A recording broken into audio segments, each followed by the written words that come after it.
All right, here we go.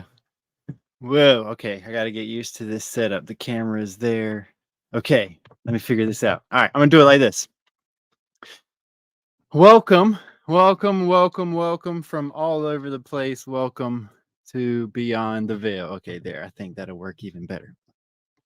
There's 56 of you guys up here. That's awesome.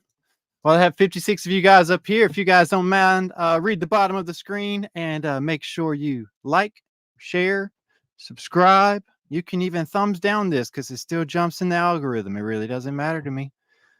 This isn't about money. This is about truth. And man, have we uncovered some truth here lately. I'm telling you guys, and I say this often, I cannot take the glory for anything that has been done on this page. It is way beyond me. Okay. However, I have to say that the things that have been discussed here, you will not find anywhere else unless they've went and like duplicated the work by now of what's been going on here lately in the world. By that, I'm saying the last couple of months here on Beyond the Veil, we have tried to prepare the world for things. You know, our Father gives us a mission. And from there, we take it and we try to decode and discern, because Ephesians 5:11 tells us to take no part in the evil and the darkness of this world, but instead expose it and understand that the Christ of this world, the Savior of this world, the Messiah of this world, okay, you know, he did so much for us, allowing us to, number one, have another relationship with the Father of creation, okay, through him. But he also tells us to do this: follow him, be like him. You know, a lot of people in the 501c3 organization, the Catholic Church, technically organization that has spread abroad to everything, they'll hear this verse and they'll take it the wrong direction. And by that, I mean this, okay? When the verse is referring to Christ sitting and eating with sinners and tax collectors, okay, a lot of people are like, oh, there's my check mark to be able to go out on the weekend and party hardy and feel okay Sunday morning when I come in drunk on the false Sabbath in the 501c3 false temple built by the hands of man that Stephen died to tell people to stop.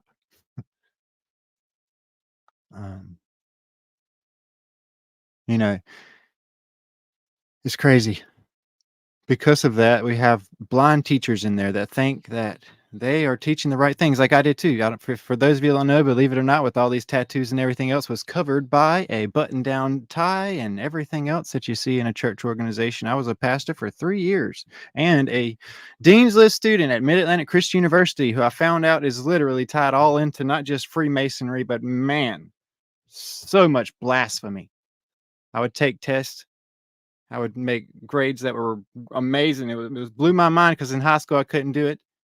But on those grades I would take, and I would make sure that they knew, like, I'm going to write in this answer that you're telling me here, but over here I'm going to put a little star and I'm going to write in the scripture that proves this answer to be false. And then I got kicked out of Bible college, and they sent a letter out to every single church in North Carolina telling them that I was literally like the Antichrist, false prophet, all these other things. I shared all that on my Facebook page, what started about a year and a half ago, when I woke up and realized that things are not as they seem. And I started realizing there was this big veil, and I started like ripping that thing open, and it was blowing people's minds.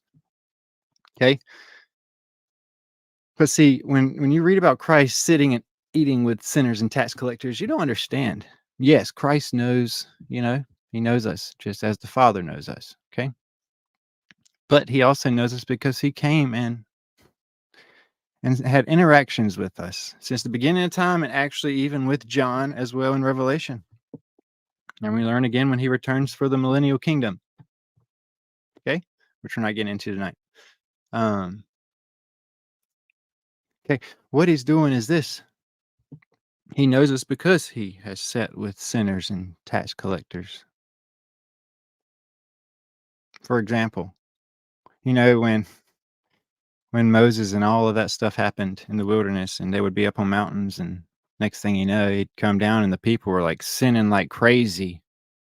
But the Father wanted him to have a presence among them, so it was still there, but at the same time, was that presence taking part in the sin? No, instead he sent him down, and Moses like smashes the stones that he spent all that time watching the finger of God carve out the 10 commandments, and goes back up there. And it turns out that's the first time they ever worshiped Baal.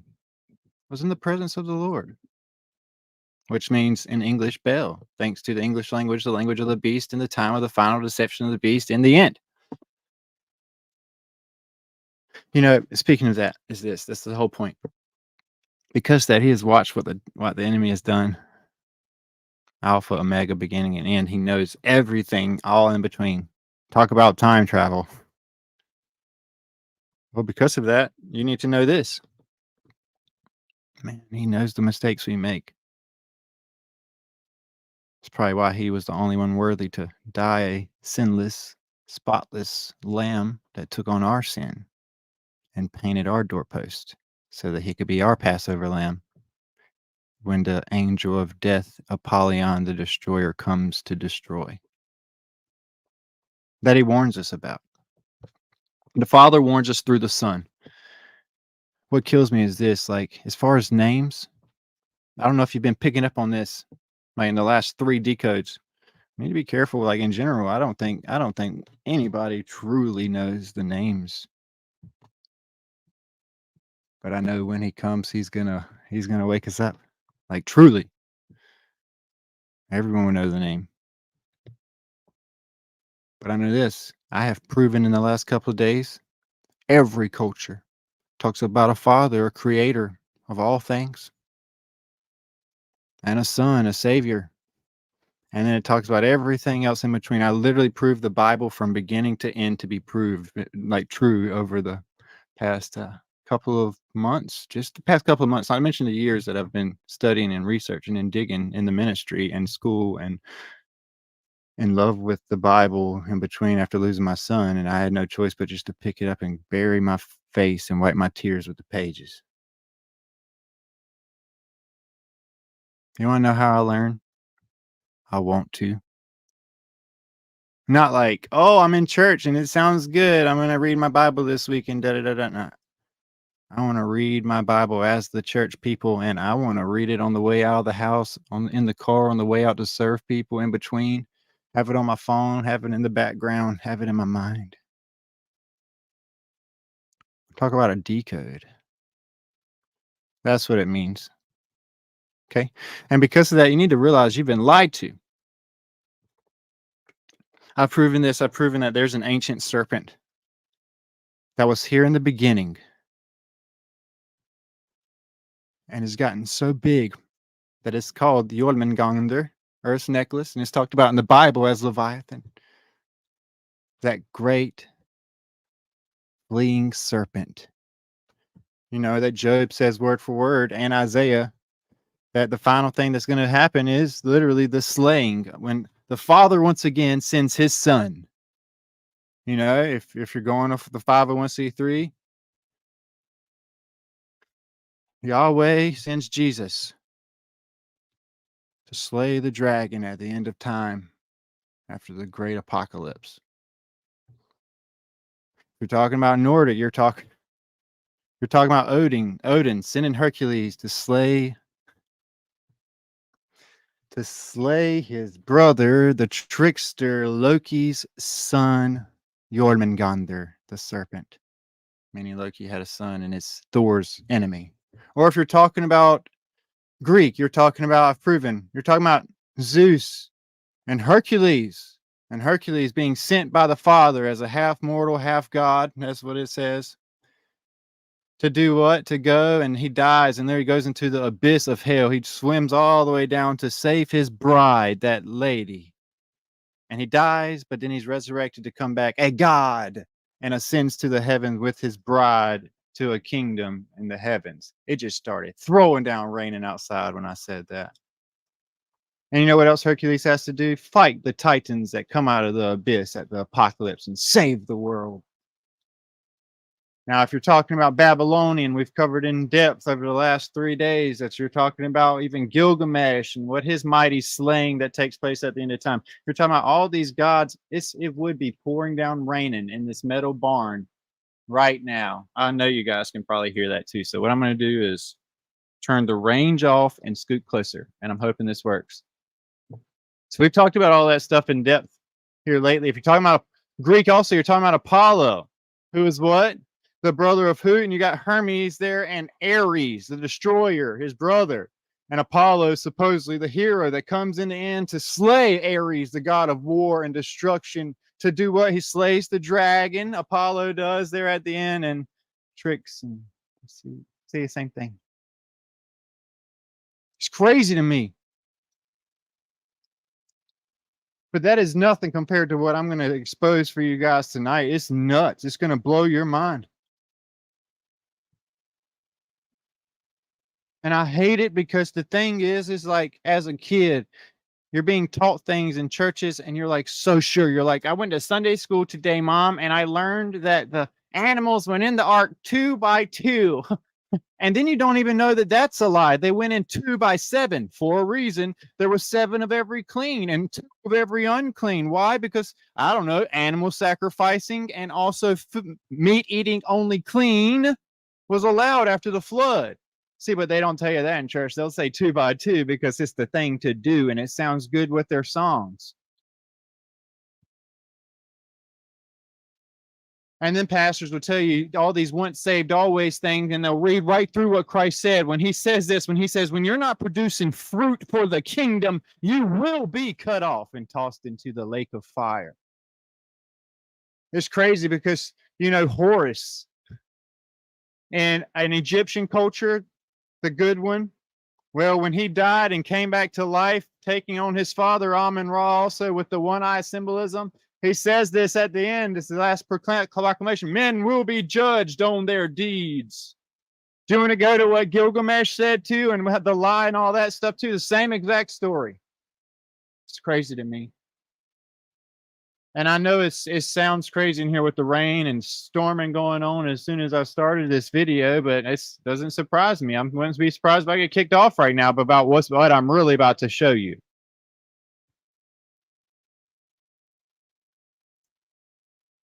Okay, let me see what's going on in the chat box. You can't hear the rain. Now I'm going to turn this up so y'all can hear it for a second. Okay, you ready? All right. Sweet. All right. Cool. Now, I'm hoping you guys can hear me. That's good. Okay. So here we go. I'm going to start catching up on the chat box over here a little bit. 93 of you, please don't go anywhere. If you could, hit the like, share, and or subscribe button. Get a little jump in this. Get your food, get your munchies, whatever you're going to chew on to take in this banana sandwich, because it's going to be crazy. But I want to say welcome to everyone. Miss Kelly, Miss M, Miss Kim, Miss YM, another Miss Kim, Miss Christy, Slideways. That's cool. That's a cool name. Welcome everyone. Miss Kathleen. I have so many good Kathleen friends. Miss Wendy McGuire, I love you.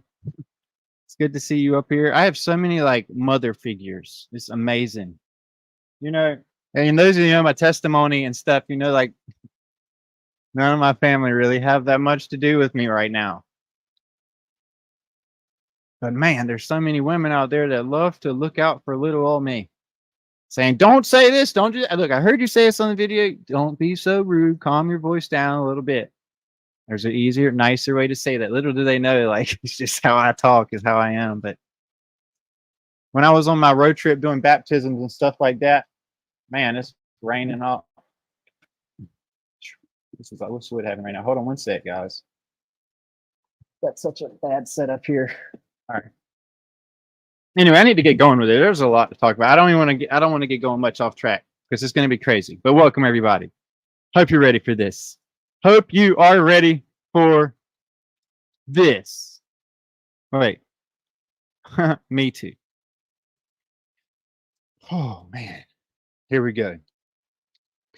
First thing I'm going to do is make sure you know what's going on in the world, okay? There was an eclipse that happened April 8th. I told everybody that it was when I believe true Passover was. The angel of death and darkness, when they had to paint their doorposts with the blood of the lamb so that the angel of death and darkness would pass over them, meaning there was a marking situation going on there where people were either marked or not marked. That's just how I see it, really. But luckily for us, we don't have to go through Passover where we're doing the sacrificing stuff, because he did away with the sacrifices. However, he does tell us to do certain things. Certain things were eternal covenant, permanent covenants, like the Sabbath, the seventh day.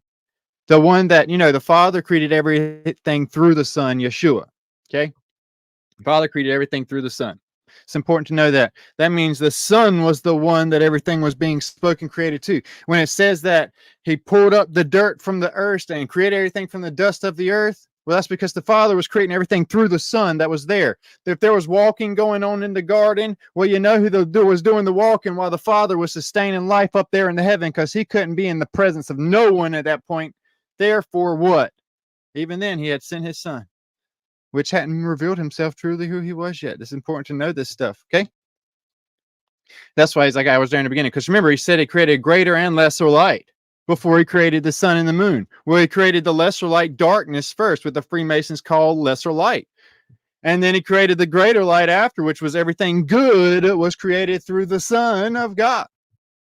The only begotten Son, the only one of his kind, the one that was set apart. Like, hey, this is a brighter light over here. That's why in the Bible it says Lucifer is Hillel ben Shahar, son of the morning star. The morning star is Satan, the lesser light. Christ in Revelation, it says word for word that he is the bright morning star. He's the greater light that was created by the Father. The Trinity does away with the Father and the Son for this reason. In these days right now, they want you worshiping one God, one world order, one God. And see, it's Judaism. So they're going to have you worshiping a one God across the board, and they're going to do away with the Savior and make some other person the Savior that Christ was. And all the other, what I've told you, all this other stories talked about as well. The Christ meaning hero. Christ is not Jesus, Yeshua's last name. Christ is Messiah. Christ is hero. Christ is Savior. People don't even. Anyway, so it's important to know that stuff. Okay, it's time to take a deep dive down this hole. Okay, I wanted to tell you guys all of that so that you guys will understand that some of the stuff I'm going to tell you tonight, it might not settle well with you at first, and you might be like, man, this hurts, this sucks. No, it shouldn't. I've proven you. Look, I honestly, no joke. I've not just proven the Bible to be true, but I've proven everything that is balanced off of the Bible, every culture, every mythology, every story, even every TV show. I've proven everything is based off the same story. I've proven it to be true. Like it's inevitable. Like you can't say this a coincidence now when I've poured out over like 200 and some different things in the last couple of days. Okay. Now, here we go. I see somebody saying they're going to go to bed at 8:30, so I have to start talking fast because you know me. So here we go. I'm going to pull up my screen share and we're going to get on going with this. Okay. Here we go. Sharing screen in 3, 2, which one is it? Boom. Okay. Trying something different tonight. My son let me use his gaming monitor that he has had. Okay. Yeah, there we go. Now, it is time. So I'm going to be looking over here tonight. It might be a little weird, but it's going to help us out here, okay? I want you to understand that this is going to be good for us, okay? So here we are. Let's get going on this. And it's also so that my military dusted eyes can see better with a bigger screen over here. It's like a TV screen now. That's amazing. I don't want to leave you guys hanging in the chat box, though. Just know that now I officially have a chat box pulled up over here so I can see you chatting away and I can see what you're seeing and I can read what you're reading. Okay. Ooh. Here we go. I'm a little nervous. Oh, sorry. Look, if you have children watching, please cover their eyes real quick. Okay, there we go. Boom. I really did not mean to do that. I really try my best to keep everything that I do PG. But I'm going to say this tonight. I want to say this also, that it says he or she, all any of us. When it says he who does something, that's us. Okay.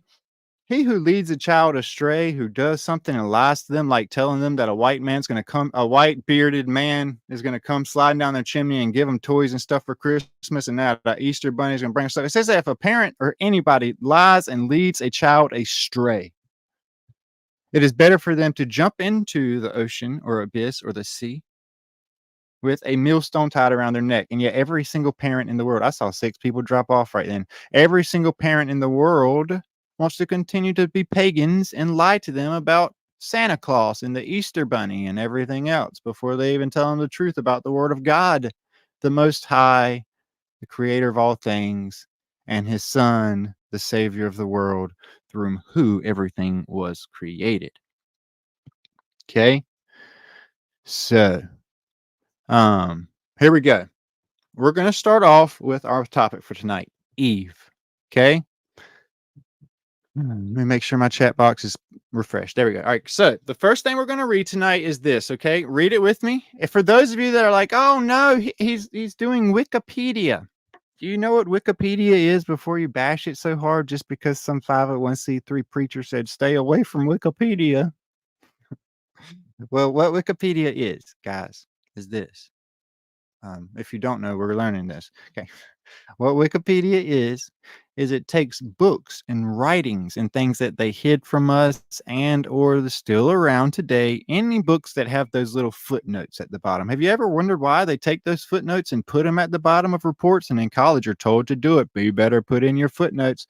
That's because footnotes go in ultimately into a system when their professors scan them in that computer for their grading system that literally aligns them with every other writing, and that's how they can tell if you've plagiarized your final exam. If you didn't know that was real, you better be careful. I will watch people in college get kicked out for that. Okay. What that does is gathers that information into a system. Okay. And it takes those numbers and puts them in front of you where it has, hey, this is what this book says about this. Hence why at the bottom you see all the references. Okay. There. See what I'm saying? It's not the devil. So let's keep on going here. So let's do this. Oh boy, oh boy, oh boy. All right, so here we go. Eve. First of all, I want to show you this word right here. I need you to know, okay, a lot of words such as the J's, okay, were Y's. Yeah. Okay. Changing around. A lot of stuff was able to tweak and turn when they created certain letters, like the J in the 1500s. I just heard that mute me out for a second. That's not good. Okay, anyway, hold on. Hold on one sec. This thing is, I don't know if it's my microphone. Check. Oh, man. Hold on one sec, guys. YouTube is messing with my audio. Oh, man. Oh, man. All right. Speaker, mic. One sec, guys. And I'm telling you, this ain't nothing but the devil. Y'all just hold on one sec. Okay. Check. Okay. It says it's working on y'all's end, but it's not working on my end. So that's not good. But anyway, at least you guys can hear me apparently. So I'm hoping it's still working. I guess that means I can take this off. Man. All right. Sounds good. Okay. Well, I'm hoping you guys can hear me because I can't hear me now. So I'm going to trust you guys. All right. First word is this. Hava. Right? Is how you would think that would be pronounced. Okay. I need to do the first little rabbit hole is this. Okay. We're going to look at Eve and this word Hava. Okay. Technically, it is pronounced like a C, like Chava. Okay. Like a CHAV, like Chava. Okay. Like coffee, like Chava coffee. Okay. And then I need you to think about this. I need you to keep certain words in your mind, like that word Chava, Chava. Okay. And Eva. Like, I need you to think about the show, Wall-E. Wall-E and Eva, okay? I need you to keep that in your mind. I need you to keep a lot of that stuff in your mind, okay? So I do have a lot of people that jump on my page and, they didn't believe in nothing at all. And next thing you know, we see an atheist who doesn't believe in anything just completely turn their whole life around, and they just want to dig deep in the word of God and study hard. And then they find out, hey, wow, we don't live on a spinning ball of water. There really is a God. And this is crazy. This is amazing. I want to learn more. And now they're here on this page. Some of them haven't read the whole Bible yet. So I do want to say this. Not everybody's on our same page. Not everybody's at the same level. There's people above my level, okay? There's people above everybody's level. Some of you guys are above my level. You're just keeping it to yourselves. I want to keep this on in case they start working randomly. So I'm hoping they will. At some. Okay, so here we go. Next thing is this, okay? According to the Bible, Eve was known for the story in the garden. Okay, in the Garden of Eden. Oh man, I'm sorry about it. In the Garden of Eden was Adam and Eve. Okay, and they were created. Let's just read it together so nobody thinks that I'm blowing these Steve. For those of you that don't know, I love to use Q Bible because you can go through almost every single every single version of the Bible, and also have the references there, like the concordances and all that stuff. It's very good to use. Okay. So I'm going to briefly go through the creation and everything up until this point, because this is important. This is our topic tonight, Eve. Okay. So for those of you that know the Bible, just be patient. Okay. Because you're going to miss stuff if you jump off this video very early, and you're not going to hear it anywhere else. I promise. Okay. So if you go through the Bible, I encourage you guys to read every chapter of every book as often as you can. Everybody's like, and then I compare it to the one that I read before, and then I compare it to the ones too that they don't want us to read. Okay, I encourage you guys to do the same. Like, which version is the best? All of them. Take them, align them, and compare them. And if they don't match up, if they don't do right, and you know what that means.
Boy, all right. It says that I'm back.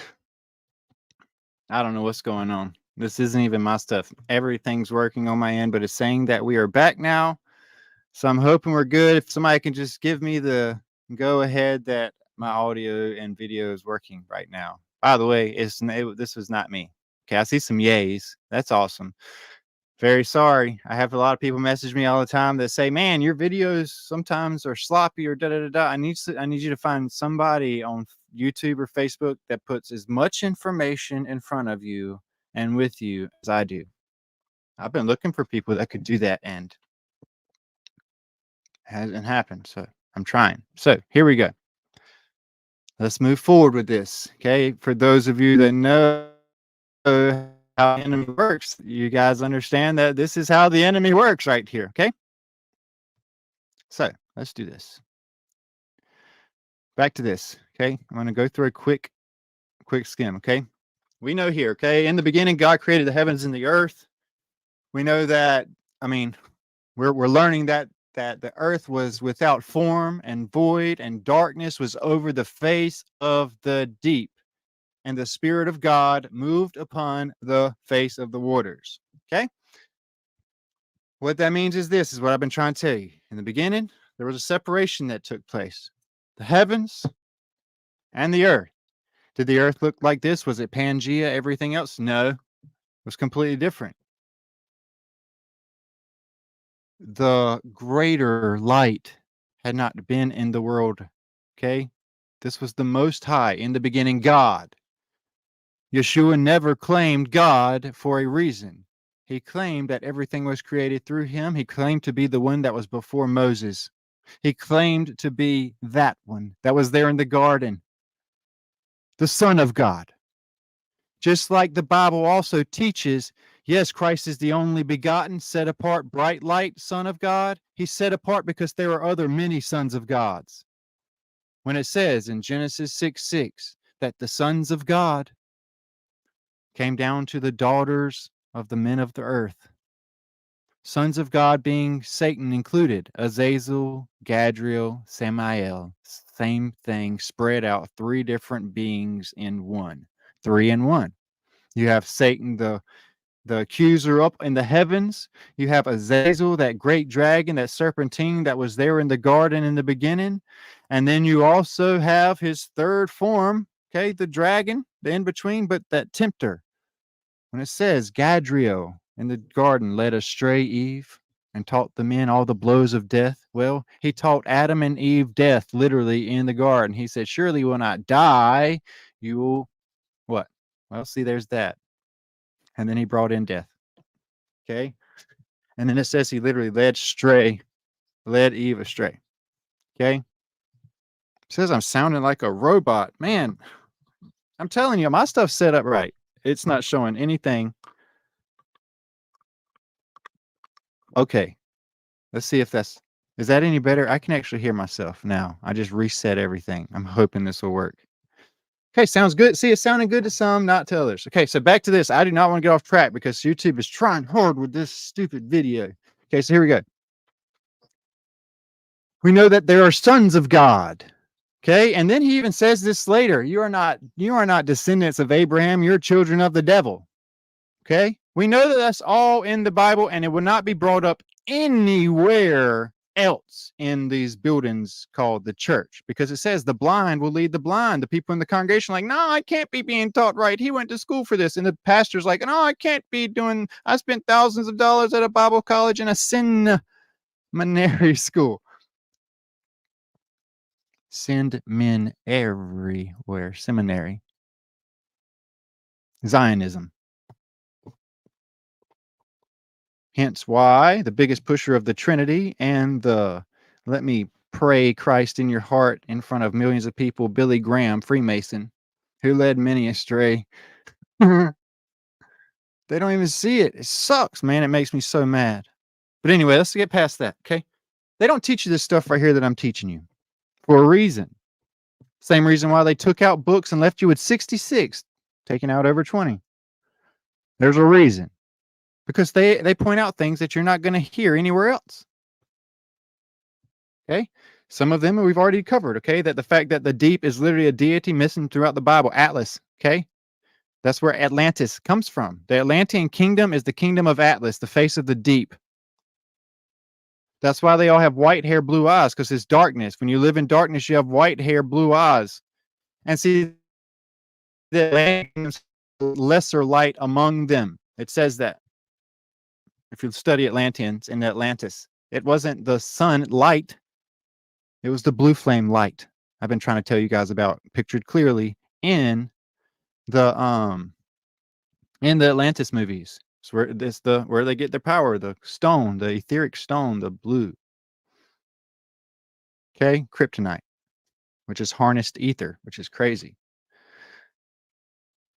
And then we have there was something over the face of the deep. The face of the deep being Atlas, Atlantean kingdom, the water kingdom. That's why it was darkness and water kingdom. It says there was darkness over the face of the deep. Darkness being the destroyer, darkness being the wrath, darkness being, well, what's the wrath at the end? What's the son of Satan? Leviathan, the creature, the one he brought forth,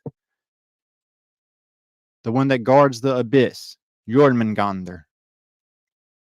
Okay. All this is very, very important.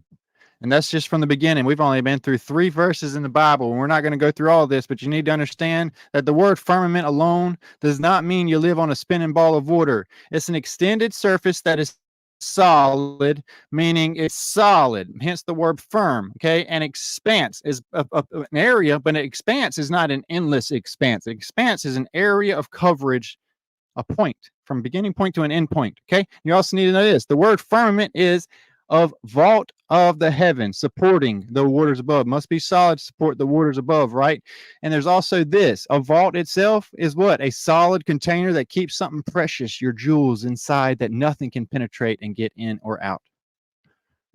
Nothing about a spinning ball of water there. Neither are the other 200 plus verses that teach you you live with foundations beneath you, pillars of the earth, and underworld, and under kingdom, and under city, the city of Atlas, the face of the deep. Hence, Hades has a face. Hades being the earth, the dirt, underworld, the face of the deep. Okay? So, I bring that up because of this, that you've been lied to in your churches. They won't teach any of this. Okay? They also won't teach you that Eve is pronounced in Hebrew, Chava. Now, which brings me to my next point. When you think about Eve and you think about Chava, you need to think about something else, okay? First of all, you need to know that I've been telling you guys, the New Testament, it has been proven. They have found older Aramaic that's closer to 66 AD than they have Greek.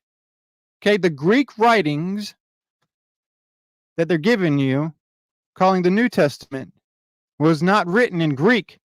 It was in Aramaic, the same language Christ spoke to his disciples and spoke himself. Just like the Old Testament. They have found older writings in Aramaic than they have Hebrew. Thing, I tell you that. That's because in the beginning of time, there was the language of the beast. At the end of time, there's the language of the beast. English does that. Babylonian English does that as well.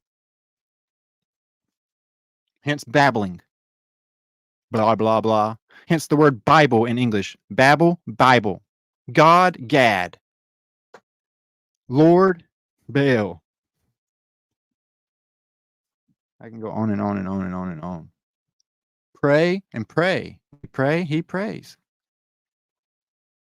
The day before Christmas is called Christmas Eve. She gives birth to an abomination. The day before Easter is called Easter's Eve. It gives birth to that abomination. The day before Janus, the god Janus, is Janus's Eve, because Eve comes first. She gives birth to the abominations. You're like, no, she does not. Well, just wait. You need to learn some things tonight with me, okay, that I was not talking to church, and I want you to understand. First of all, let's go with this word Shava. Okay? This word Chava is the same as you got it, coffee. Chava. And that's important because of this person, right? If matter of fact, the easiest way for me to do this is like this. If you have kids right now, cover their eyes, please. It's nothing perverted, like nakedness, I don't think, but well, besides that background, I hate that too. I'm very sorry. I just try my best to keep it PG, family friendly, but it's not like you can hide it. It's in the world today. I'm very sorry. Here's this. All right, you guys know about Starbucks, right? You guys know that the Starbucks logo is all based off of echidna. Echidna. However do you want to say it? Echidna comes from kid. That's where the word kid comes from. Echidna. Okay? Having kids from echidna. Hence Edna. And I can go down a rabbit hole with Edna itself. But anyway, check this out. Let's talk about her and her relationship to Starbucks and why she's tied in with Starbucks, okay? Why? Well, because Eve is known for being the siren of the sea, calling in the men. See, all the boys love to take their lady friends to Starbucks to get their chava. They're hot, steamy chava. Why? For fertility, to make sure you arouse them. Him and her. She's in a good mood. He's in a good mood. It is what it is. So I wanted you to think about her because literally that's where the Starbucks logo comes from. If you don't believe me, just wait. It's crazy. Okay, so let's go on down here, okay? According to the second chapters of Genesis, Eve was created by God Yahweh by taking her from the rib of Adam to be Adam's companion. Adam is charged with guarding and keeping the garden before her creation. She is not present when God commands Adam not to eat the forbidden fruit. Although it is clear that she was aware of the command. She decides to eat the forbidden fruit from the tree of knowledge of good and evil. She knows good because she ate the fruit. You need to know this. She has a knowledge that we don't have. You need to understand that we don't fully have it in its full capacity like her and Adam, but she ate and got wisdom beyond understanding, beyond Solomon, just like Adam. That's how he was able to be the father of creations through those things. Okay, like it's just what it is. He's where man comes from, hence the word Adam, God's blood. A being alpha, A singular, Dam, D-A-M, being ruby, red blood. God's blood, Adam. What? But you're like, but he's not half man, half God. Well, the thing is, well, he was man created from the dust of the earth, but we were set apart also because God breathed inside of us. He put part of himself, whether you want to admit it or not, inside of us. The all spark. That's talked about in not just Transformers, but there's also like please don't rain on my man. Everything that can go wrong is happening right now in this place. Anyway, here we go. Let's move on forward. She hears the serpent's argument that it would not kill her, but bring her benefits. She shares the fruit with Adam. And before they could eat of the tree of life, they are expelled from the Garden of Eden. We're told at the end of time, we'll be able to eat from the tree of life if. Number one, we're bearing fruit for the kingdom. Because faith without bearing fruit works is dead. It's different in our works and his works. His works are not our works, they're his works. But our works are void. That's the ones that are just in the church saying, but didn't I stand up every Sunday and go to church and teach the people every Sunday? Once a week I did it. Away from me, you Pharisee, you Freemason, you Shriner, who are doing things for the wrong sense of the word good. What's good for their good works for the community is not his good works for the kingdom. Their good works is more of a Robin Hood. Backwards. Anyway, let's go on forward with this. Okay. Here's this, okay? With Eve herself, all right. They are expelled from the Garden of Eden with Eve herself suffering imprecations, with her being subjected to additional, this is important, I want you to remember this is going to blow your mind, the first part, to additional agony during childbirth. And he said he will multiply. If you've read your Bibles, he will multiply by increasing. That increasing is multiplying those sufferings, multiplying her birth pains. This is important. As well as her subjecting to her husband, Adam. Now, does it say husband Adam? No, we learned that the word husband in today's world is completely different. Husband is not someone you go up in a church with and you say vows and do all that with. That's not how a wedding ceremony takes place. A wedding ceremony takes place like Adam and Eve in the garden. It's when they do what? Consummate. They become one flesh. You got to understand. He created those things for a reason. You need to know that. Okay? Hence why that husband and wife stuff is brought up at that point. But I need to break some stuff down to you in the scripture so that you can have a better understanding of what you're not being taught in the church. I saw 3 people drop off. They're going to miss something very important right now. Okay? So, as well as her subjecting to her husband Adam. Christian churches differ on how consequences that those actions had on the rest of humanity. Christian and Jewish teachings sometimes hold Adam, the first man, and Eve to a different level of responsibility for the fall. The Catholic Church, by ancient tradition, recognizes Eve as a saint alongside Adam, like they teach in the churches today. And the traditional liturgical feast and Satan's Adam and Eve, and you can't say that's not taught in even just the Church of Christ, because it is, that Eve has done nothing more than to sin in the Garden of Eden. You don't ever hear about it anymore, and it's not brought up in your churches anymore, apparently. Okay? I was there. So here's this. Has been celebrated for 24th of December. Why? You need to understand that. Satan's Adam and Eve has been celebrated on 24th of December. Why? Eve is celebrated the day before Christmas. I hope you've done the math there, which is Nimrod's birthday, which is Tammuz's birthday. You need to understand that, first of all. Eve's celebration is the day before Christmas, the day before Nimrod's birthday, the day before the Antichrist's birthday. Since the Middle Ages in many European nations, including Estonia, Germany, all these other places, Scandinavia, we've talked about so many times, nations. Okay? Now watch this. Eve in Hebrew is Hawa, and is most commonly believed to, this is important, people know this in most of the churches. They know that it means the mother, the living one, the source of life. Okay? To live, mother, the mother, right? That's what everybody says that with the Hebrew language. But there's also this. They overlook some things. I need you to understand there's older writings in Aramaic than there are in Hebrew, both Old and New Testament. So we need to look a little further even past this Hebrew thing. Hawa has been compared to the Hurrian gods Hapet, who has shown, now remember, Hapet sounds a lot like Apep, right?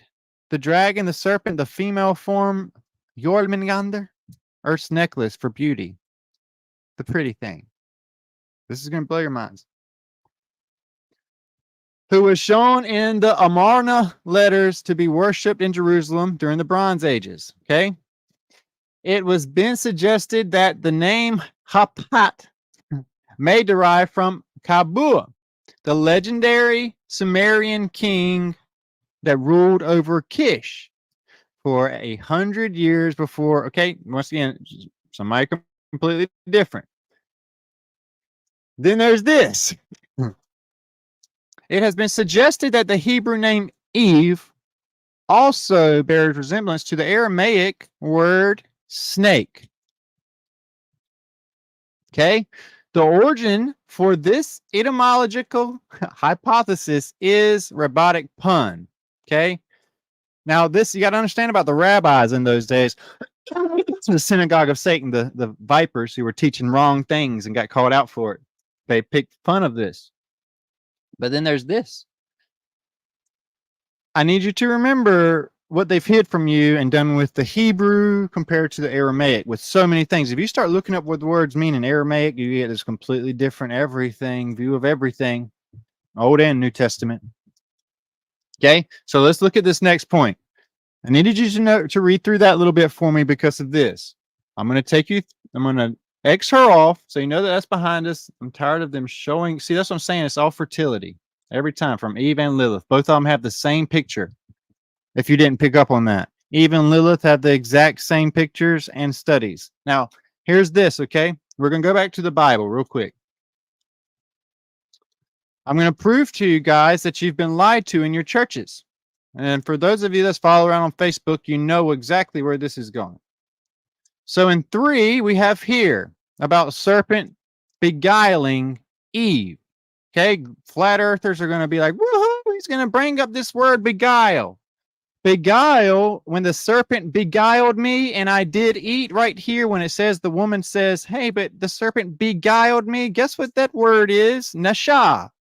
Okay, which is where the word NASA comes from, meaning to deceive or beguile, right there in your Bible, to lead astray, to delude, to seduce, even X greatly, X utterly. And now think about SpaceX.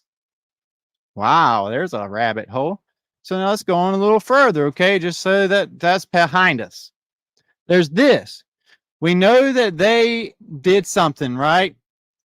They did something bad. They ate, gave it to each other, ate, and whatever, and they blamed it on each other. The woman blamed it on the snake. Adam blamed it on the woman, which means snake. And then they all got different punishments. Here's the punishments, okay? Now, you need to know this. The first thing they noticed was nakedness, too, in their stuff.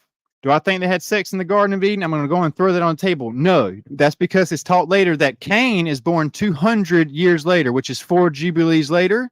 And then we have Abel born 7 years later after that. They're not even twins, born 2 different times after the garden. You need to understand that. But something's prophesied here that people overlook in the churches. Okay? Here's this. And the Lord called unto Adam and said unto thee, where art thou? And he said, I heard thy voice in the garden, and I was afraid, because I was naked, and I hid myself. And he said, who told you that you were naked? Hast thou eaten of the tree, wherefore I have commanded thee that thou should not eat? And the man said, the woman whom thou givest me, she gave me the tree, and I did eat. Now remember, it don't even say fruit. She gave to me of the tree, and I did eat. And the Lord God said unto the woman, what is this that thou hast done? And the woman said, the serpent. And if you read here, it says the snake, from its hiss, is where the word serpent even comes from. That's where the word snake comes from. Snare comes from. Okay? The serpent beguiled me, and I did eat. Okay? Now, that's cool. This word eat means imperfect, become imperfect. Wow, that's pretty cool to learn together right there, right? Now, here, check this out. That happened. And the Lord God said unto the serpent, because, now remember, he's talking to the Satan, talking to the serpent here, the dragon, Azazel, the serpent, slash, he was also mentioned as Gadriel in the garden, deceiving and beguiling Eve and teaching the blows of death, which is where the word God comes from in Freemasonry, Gad. Okay, so here's this. Because thou hast done this, thou art cursed.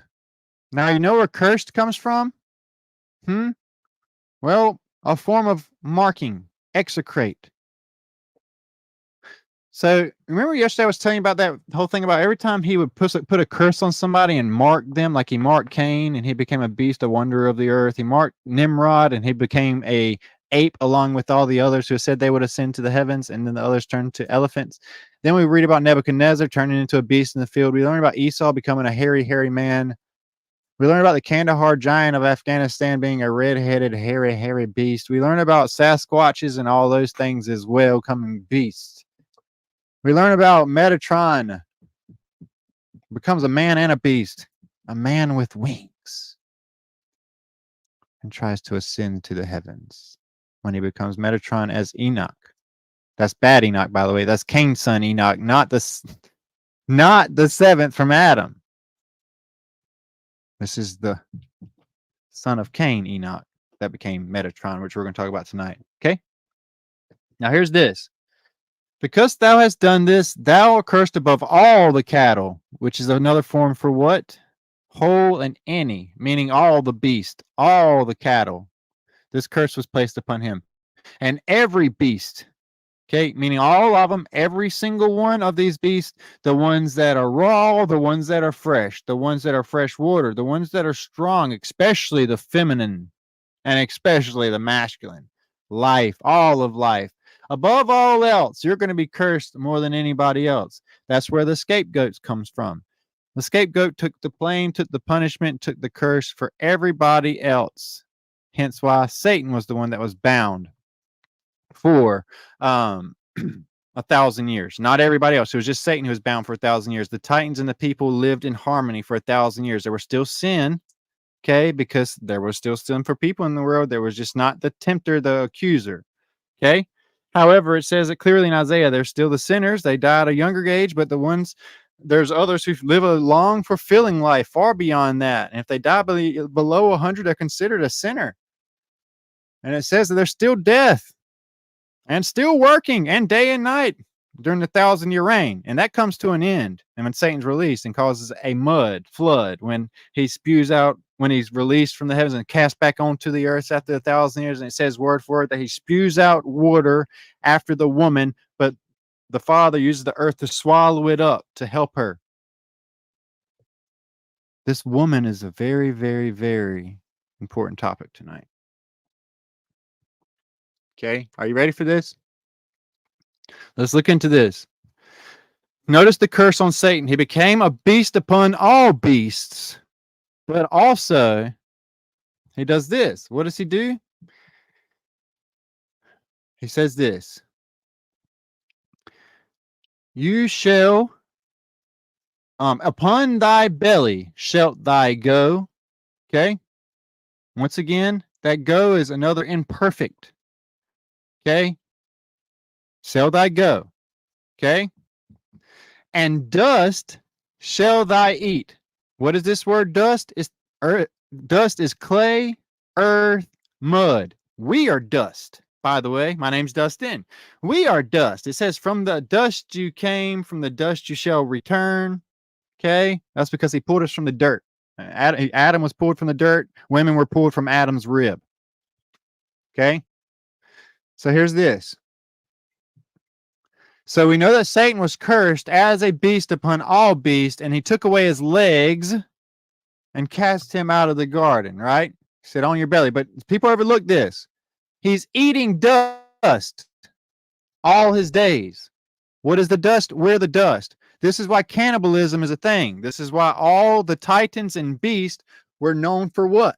Well, for being cannibals. Nimrod, when he became a mighty man, built the walls of the Tower of Babel to keep in all the cattle around the tower that ascended to the heavens. Just like they're going to build the barriers around New York and all these other cities when all the catastrophes comes. They're going to barrier everybody in thinking it's safe. Much like the movie I Am Legend. I'd get out of the big cities. So here we go with this. Satan was cursed and turned into a beast. It's what God does. He turned all those men and Nimrod himself, he turned them into apes and elephants. He turned, look, Lamech shot Cain. Cain was turned into a beast. He turned multiple people in the Bible into beasts. Turned Satan into a beast. Apparently he was a beautiful seraphim before that. Maybe that's why Eve was attracted to him. Do you know what I believe? Maybe he was. I'm not going to get into it. Anyway, we'll get into that in a little bit, okay? That's going to blow your minds. That's a whole nother rabbit hole. So here's this. And I will put enmity, which is what? Enmity is hatred, violence, hostility. Between what? Why is he still talking to Satan? Notice it says, Lord God said to Satan, and I will put enmity, hatred between thee and the woman. Now, is Adam involved in this? Is Adam the woman or Satan? No, this punishment here is only spoken to Satan, and it's about Eve and Satan at this point only this point. You'll see Adam gets something completely different. I will put hatred, though, between the woman and thee, and what? And between thy seed, meaning Satan has a seed and she has a seed. Okay, this is why you always see it in plain sight during Zeus's mythology, everything else about the two placentas, one being the son of Zeus, one being the son of Nimrod, or whoever the king is of the earth, and one tries to kill the other. Think about He-Man, for example. He-Man and Skeletor. This whole story with He-Man and Skeletor is they're ultimately what? Brothers, gone astray at the beginning of time. One's the prince. Okay. So here's this. This is crazy here because it's in plain sight. Watch this. So we have where Satan's told to eat the dust of the earth all the days of his life. He's not just eating dirt, guys. Satan don't eat dirt. We're the dust of the earth. Okay? That's not taught in your churches. They'll never say that. That's why they don't even bring up the children trafficking and all that stuff in the churches. They're scared too. They don't know where to go with it in the Bible. Watch this. And I will put hatred, violence, hostility between the woman and her seed and you and your seed. This is why following the garden, immediately what happens? Well, word for word, her seed and his seed get in a fight, hostile meaning taking it to the max, okay? One killed the other. Two seeds. Now watch this. You're like, no, but the next chapter. Just wait. I'm going to prove it to you, okay? That you've been lied to. Think about all I've just covered in just this little bit that you weren't even taught. Let's go on a little further, okay? This next part is so important. And I'll put enmity, all that stuff, but here's this. Look at what it says to this woman here. It says woman. Adam's down here. And to the woman, he said, I will greatly multiply what? He focused in on something. He wasn't like, oh, I'm going to make you do. He already knew she was going to have kids. It is what it is. He put Adam and Eve there together. It just is what it is. But watch this. Watch what he multiplies. And remember what the word multiply means. Like boom, boom, boom, boom, boom, boom, boom, boom, boom. Because this is going to blow your mind. What I'm going to tie all this into is crazy. I'm going to multiply thy sorrow and your conception. I'm going to multiply your conceptions. You're going to have many conceptions and you're going to have many sorrows. I'm going to have you're not going to have one conception. You're not going to have one sorrow. You're going to have multiplied. And think about what his multiply means. He turned only a couple of fish and a couple of loaves of bread into thousands. So the Father's multiplying is multiplying. And that's what he said. I'm going to multiply your sorrow. It's going to suck. And I'm going to multiply specifically you. I'm going to multiply your conception. It's going to be a lot. Now, here we go. This is important. And sorrow, and thou shalt bring forth what? Children. Why? Children. Why didn't he say a child? Well, because it's going to be more than one children. He's multiplying her conception. She's going to have a lot. And her desire shall be to thy husband. Does this say Adam? No, husband in the Bible is whoever you consecrate yourself with. Hence this. Abraham had many wives, if you want to be specific. Midwives are wives. They're called midwives. Why? Mid in between. My wife can't give me a baby, so I'm going to sleep with the other lady to provide a baby that my wife can't. Midwife. I'm going to consummate with her. This is why Jacob and Esau, he wasn't married until he consummated his marriage with the wrong woman. But they had already done it, so she was a wife. And now he had to do it with somebody else and make another wife. It's important. Let's go on a little further. So remember, Eve was told you're going to have a whole bunch of kids. And your desire is going to be to those men that you consummate yourself with. You're going to be very fertile. Your fertility is going to be to the max.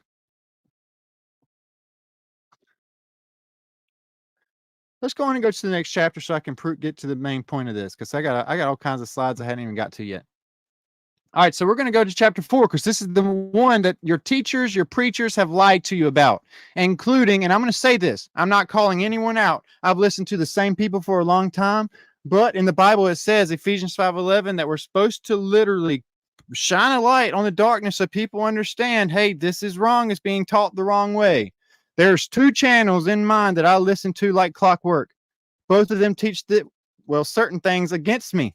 You need to know why that happens. But you also need to know this. They haven't brought up any of these points that you're seeing here tonight for this very reason. It would cause everything else that's being taught to collapse. I'm not doing any of this out of any other reason, and we need to know the truth, and here it goes. Here's what you're not taught in classes, ladies and gentlemen. And Adam, everybody's like, he knew his wife Eve. I was waiting for him to read this. And Adam knew Eve, his wife. Everybody's like, that means they had sex. But it's because you're what? Your preacher told you to? Your preacher said that, or a Bible college teacher said that? Have you never read the Strong's word for this word nude? This one had nothing to do with sexual relations. The first thing that this word means, meaning right here in your Bible, first page, is this. This word knew does not mean that he knew what you know. He learned something about Eve.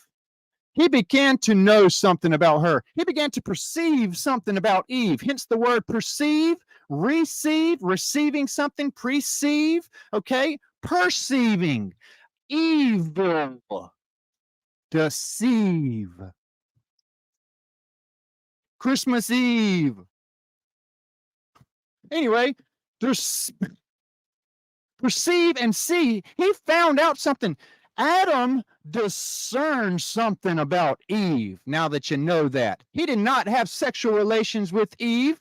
He knew something about her at this point. He knew something about the lady he had sex with. He knew something, found out something about Eve.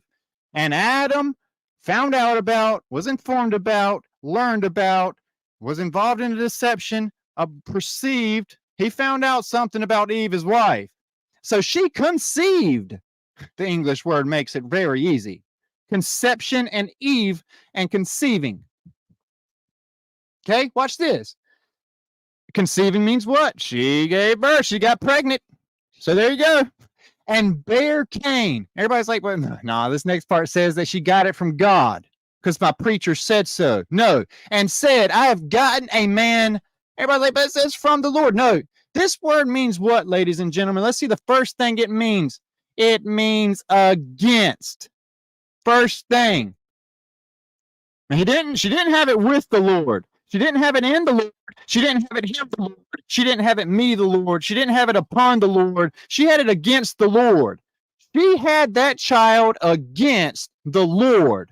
So I'm going to read this the way your 501c3 blind led blind Pharisee teacher said so. You ready? Let's read this the way it's supposed to. And Adam found out something about his deception, found out about a deceive with a conceive. All those things brought up. Adam found out something about Eve, his wife, and then she conceived, and she bare Cain. Okay? Hence the Canaanites. Hence Tubal Cain. And said this, I have gotten a man, Freemason, King James and William Shakespeare have deceived you. I have received a man against the Lord. And then guess what? And then she again bare his brother Abel. And Abel was a keeper of sheep, but Cain was a tiller of the ground. One was blessed with herd, leading a herd. The other was blessed with a curse, tilling the ground, same as Adam. He did something wrong. Abel did nothing wrong. He was able. He was able to do it. He was able. That's where the word able comes from in your dictionary, English, language of the serpent beast. He was able to. He was fine. He was able to lead the flock, the sheep. But his brother, he was cursed to be a tiller of the ground and work the soil just like his daddy did, who did something bad. That's very important. Okay? Now, I'm going to leave this part behind us because that's a banana sandwich in itself. And we're going to go on past this. Okay? Because I have all these up here to go through tonight. And so you're in for a lot. My wife was like, oh no, it's going to be a big one. You wait. So this brings me into not just the fact, look, if Christ spoke Aramaic, every time he said the word Eve, like if this is why Eve is not mentioned out of Christ's mouth in the New Testament, by the way, when he had people in front of him, he never said Eve's name. You know why? Because he would have to say Adam and the snake. Being the language he spoke, Eve means snake, literally. Okay, now let's look. Lilith, who looks a lot like Eve with a snake wrapped around her, by the way, is this. Lilith, also spelled Lilith, Lilitu, and Lilith, or the lily, the tiger lily. All right, is a female figure in the Mesopotamia and the Jewish mythology. Theorized to be the first wife of Adam. You're like, no, she wasn't the first one. Wait.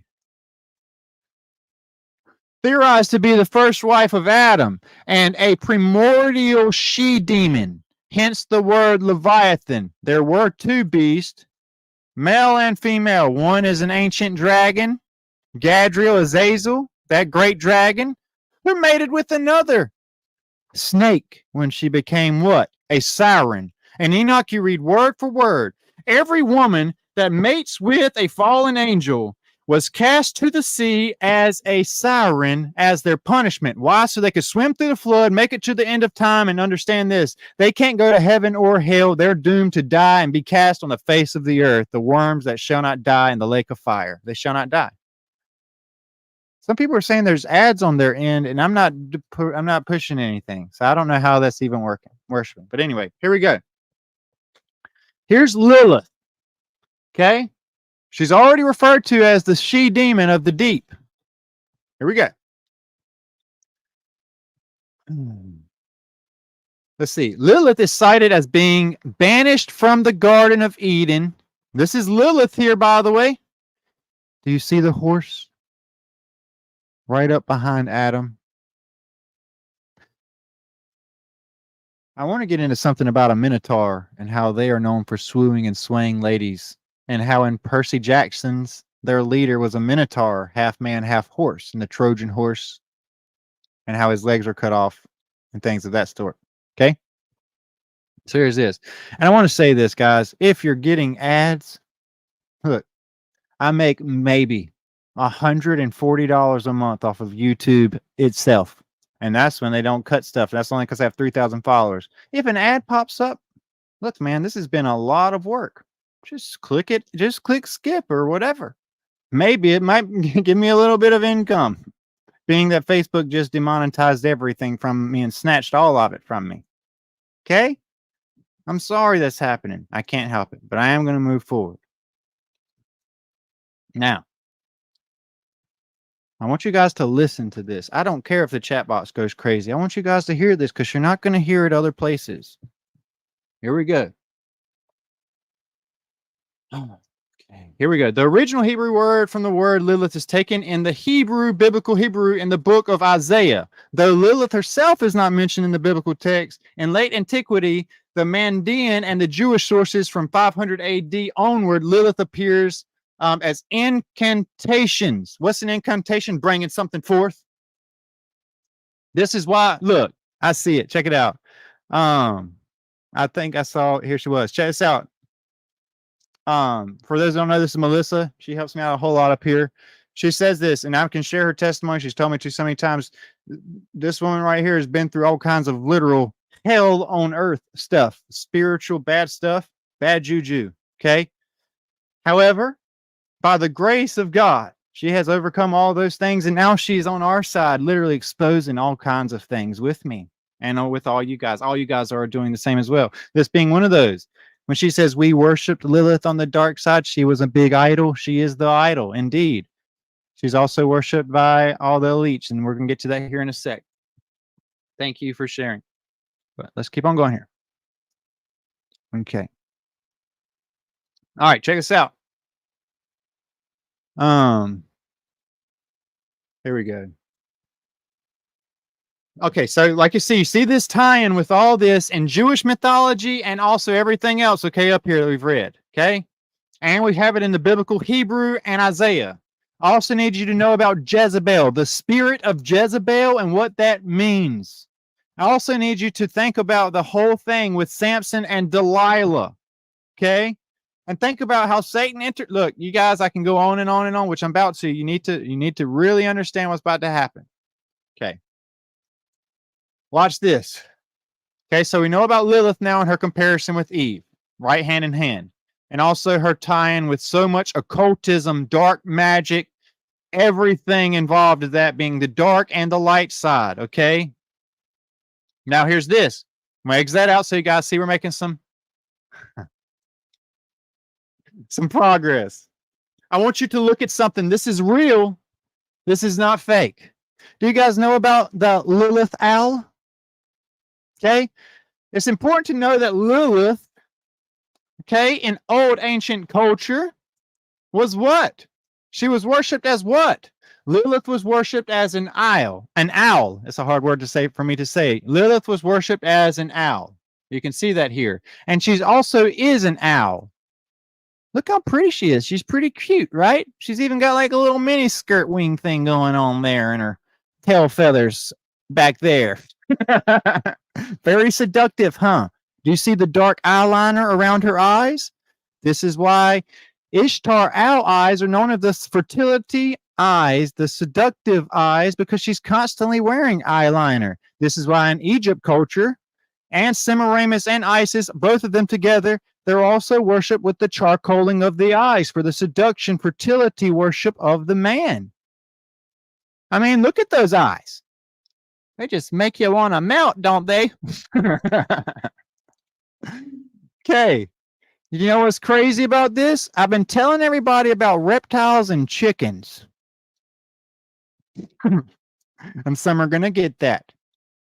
Okay. I'll get on that in a little bit. But I wanted to bring up the Lilith owl. I bring up the Lilith owl because for those of you that don't know, I've been to the Bohemian Grove. I drove there this past year on a baptism trip. I went straight up to the mountain and all that stuff. Went all up on the Bohemian Hill and all that stuff. Did a decode up there. Okay. Found on my YouTube channel. Along with that, you know, there's the Bohemian Grove owl who is worshipped there. She is Ishtar owl. She is the owl of Ishtar. I've heard people say she's Malek. No, she's not Malek. Those are the eyes of Malek. No, they're not the eyes of Malek. Those are the eyes of Lilith, the seductive eyes. Okay? That's Lilith being worshipped there, who, like I said, Lilith is Eve. In a lot of studies, we're going to go way past Eve, though. Okay? Okay? And what's crazy is they're nocturnal creatures. They rule the night. Okay? They rule the night. You need to understand that. And then I need you to think, man, I can't open too many cans of words yet, but here we go. Check this out. Let's move on past the Lilith owl and go on to this one.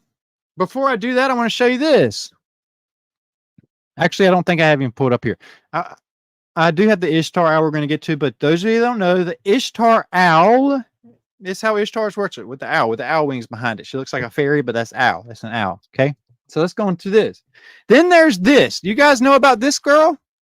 Hence this. I've been telling you guys, we're Mystery Babylon the Great with the Scarlet Whore, which is sleeping with everybody. If you want to be specific about it, it says it word for word in your Bible. And what? Mystery Babylon the Great.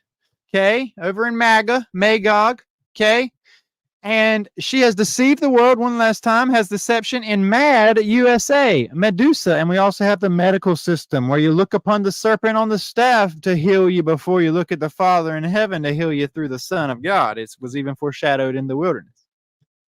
Okay, but we know about Medusa, and if you don't know about Medusa, Medusa takes on 3 forms known as Gorgo.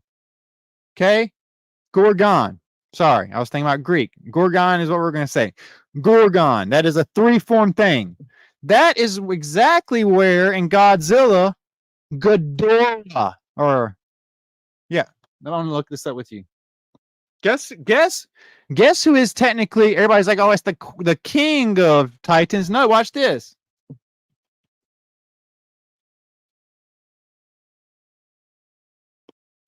How do you spell? All right, I need you to think about this. Think about She-Ra. She-Ra and He-Man. She-Ra, Ra being Satan worship. We've already talked about Satan being Ra, Osiris being the Antichrist, his son Lucifer, his son Cain. Okay. Then you know about She-Ra, the mother of those gods. She-Ra. Then I need to think about Ghidorah, which is the female version of Ra. Okay. And Ghidorah, guess what? Okay, Ghidorah, and what I've been telling you guys about Godzilla is the final beast of the apocalypse. Ghidorah. There's 3 sides to her. 3 different sides to this ancient dragon serpent god, who what is in charge of opening the abyss in this movie. In the King of Monsters in this one, literally nothing happened in this one except for this. Ghidorah went and opened up the abyss for all the Titans to come up on the face of the earth.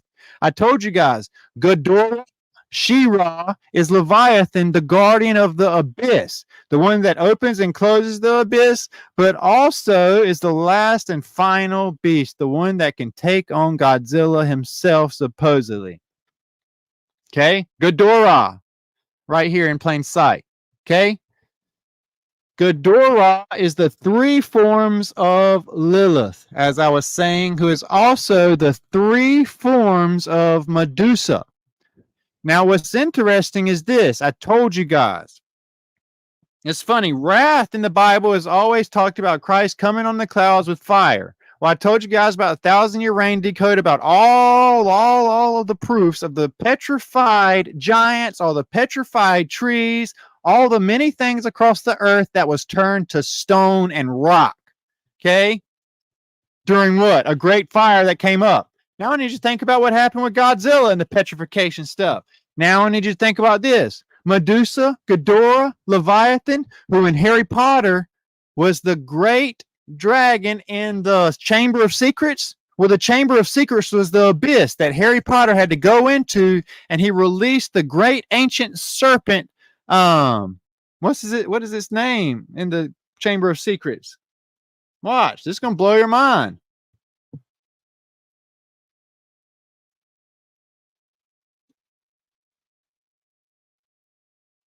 There's the snake in the Chamber of Secrets right here, coming out of the mouth of Molech. Okay, but watch this. He has to descend down into Hades pretty much to open up the abyss. He gets the key, which is once again a sword or either a stone like Thor or the sword in the stone, all that stuff to defend humanity. This right here is the serpent of Slytherin with golden eyes, light-bearing eyes, okay? And when you look at its eyes, you petrify and turn into stone. But guess what? They sent a a phoenix to cut out its eyes to stop the petrification. Hence the phoenix rising of the new world. From the ashes, we will rise. All of us that hid beneath the face of the earth and weren't petrified, from the ashes we will rise. We took out the eyes of Leviathan. Okay? But what's crazy is this. Medusa is also known for being an ancient serpent who petrifies everything that looks upon it. Okay? Crazy, right? And this has no legs, but light-bearing eyes, and it petrifies everything that comes in there, and it's a guardian of the abyss. Same thing. Slithering out of the mouth of Molech. Okay? The mouth of you know where that's going? Mouth of Satan. Bam. Okay? So there's that. Now let's get past that, since we did that together. Mad USA. Okay, that's us. Medusa, the petrified giants. Hence why there's petrified giants scattered all throughout. We're the deceivers of the world. Okay? The thing about Medusa is this. She was created from the creator of all things and the earth. Mixed together. Gaia and God. It's crazy because Eve was created from the dust of the earth and God breathed inside of her. Same thing. Now, she was also worshipped as what? Well, let's look a little further. We know about Medusa now. Echidna, which once again is her, but do you know what she is? Like I said, Eve was cast out of the garden as Chava coffee, Chava, Starbucks coffee, and she was turned into a half woman, half snake first, and then an owl, and then a cat. And then I can go on and on. Tonight's going to really blow your minds. Okay? Now, here we go. Here's the she-viper herself. Same thing. She-demon, she-snake, she-viper for this one. She is known for giving birth to abominations, being the goddess of fertility. Once again, she is the goddess of fertility, giving birth to all creatures, all things. Okay, including what? Here's Hydra, I was telling you about. See, multi-headed, three-headed dog who guards Hades, and a third, the Hydra. Okay, the dog being Anubis, which is that form in Egypt. But anyway, because he escorts you through the gates of hell, through past Apep. Okay, now let's look past this. Okay, so we know about her and Starbucks and a relationship to her and her fertilityness. And you got to know, she ate from what? The tree of knowledge of good and evil that was tempted by Satan, the perverted twister of all things. This is where the owl, your study owl teacher, the owl is the head of the class, and you bring her an apple because she's giving you wisdom. Freemasonry, Illuminati, all of those that meet up in the headquarters of Lilith headquarters, which in what I believe the Garden of Eden, the edge of the Garden of Eden, the Bohemian Grove, where the red cedars, the redwoods are the biggest trees in the world. And I believe that technically is where the Garden of Eden is. Why? Well, because it also right down south of that is the Promised Land, California. It's right there all together. But you got to cross, you remember, you got to cross the Oregon Trail to get to the Promised Land from Washington. A game we used to play all the time. It was in plain sight. But anyway, check this out. This is where this next part's going to really get you. Now let's look at the mother of dragons herself. This woman is the mother of dragons. Okay? Daenerys Targaryen, Khaleesi, hence Cali. California comes from Cali, the mother of dragons, because like I said, the promised land was Canaan. Before it was the promised land, it was Canaan, the land of the giants and abominations. Or you can say the Amazon, where the Amazonians fought off all the people as here, all the titans as beasts and heroes. Or we can talk about Mount Olympus being up there as well. Mount Olympus is right there in Washington State, right beside his wife Hela, Mount St. Helens. Right there adjacent from the promised land. Why wouldn't Zeus put his headquarters in what I believe also Garden of Eden, that whole area? So here we go. And this is why Cana was pushed outside of the Garden of Eden. That's why Canada is up north. Here we go. Here's this. And Utah, Judah, just outside the Garden of Eden too, and also the promised land too that you read about in your Bibles. Utah, Judah, same thing. Anyway, let's go on, move on past this. You have Khaleesi, the mother of dragons, right? Oh, I didn't even show you the main part. This is going to blow your mind. Do you remember I told you that Eve's punishment was that he was going to multiply her conceptions? Dang it, I skipped out of an exit already. I'm just going to have to tell you. Both the goddesses, I told you before, her legs are like that, all saggy and everything else, and Lilith herself is like she is because of this. That beguile means more than you think. The word force, watch this, guys. Do you know where the word forceful comes from? The word forceful comes from the word forces. Forces is this guy. Don't he look like a male form of Echidna? And there's also the 3 forms of him. Okay? 3 forms of this Echidna version with a male masculine thing there as well. Okay? Pretty crazy. And you have the torch, the light-bearing torch of Lucifer and Apollyon. Look right there. This is the masculine form of Satan. He took away his legs, made him crawl on his belly, remember? Now, here's this whole thing, the masculine form. He gets his word forces because of this. Do you know where forceful comes from? Forceful comes from a man forcing himself on a woman. See, don't you know that even Zeus allowed Hela to be raped by the other gods? We should know as in studying. I don't want to say don't you know like I'm expecting you to know. It's just my habit of saying things, but it just is what it is. All the other stories, she was raped. She was forced to have that with all these things. This is why Enoch comes in when it says the angels met up there and let's go with the woman of the earth. There was only one that you read about that was on the earth in those days. Okay? This is what I'm trying to get at. Jupiter, Uranus, all those planets were worshipped as primordial Atlantean gods on the face of the deep before they were worshipped as false planets above you. Okay? All of those gods mated with the one woman that was subjectively cast to them in the sea, the deep. And they produced abominations, titans, really bad titans. And they forced themselves upon Eve and Lilith. That's why it says, I will multiply your births. I will multiply your birth pains and your sorrows.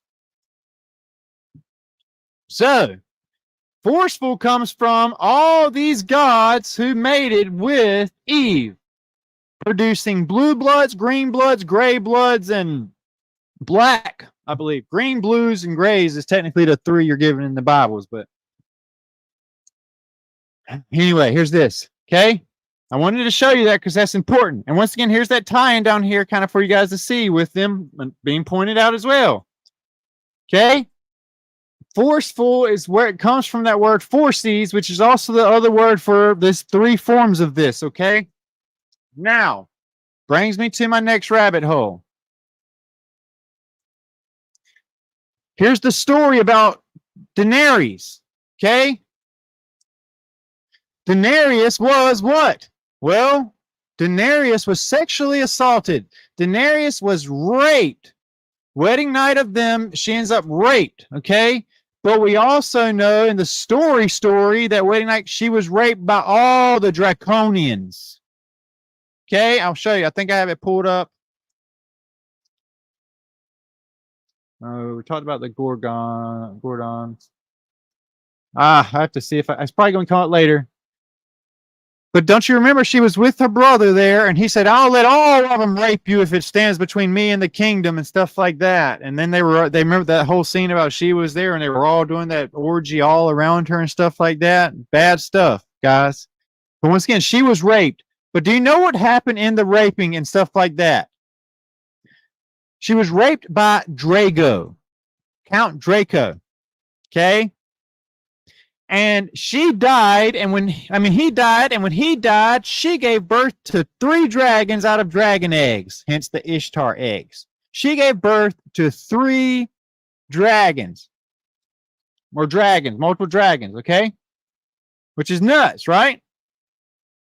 Well, that had to happen at the death of Draco so he could live through the son, so he could live through the children. And it said that right through here. He was incarnate. That was what the woman does to try. Remember, the woman comes in the room and she's like, "Please save this baby, da-da-da-da." The baby, she has a stillborn, but the witch, it goes in there and transfers everything over to the eggs. So Draco could live through the 3 dragons.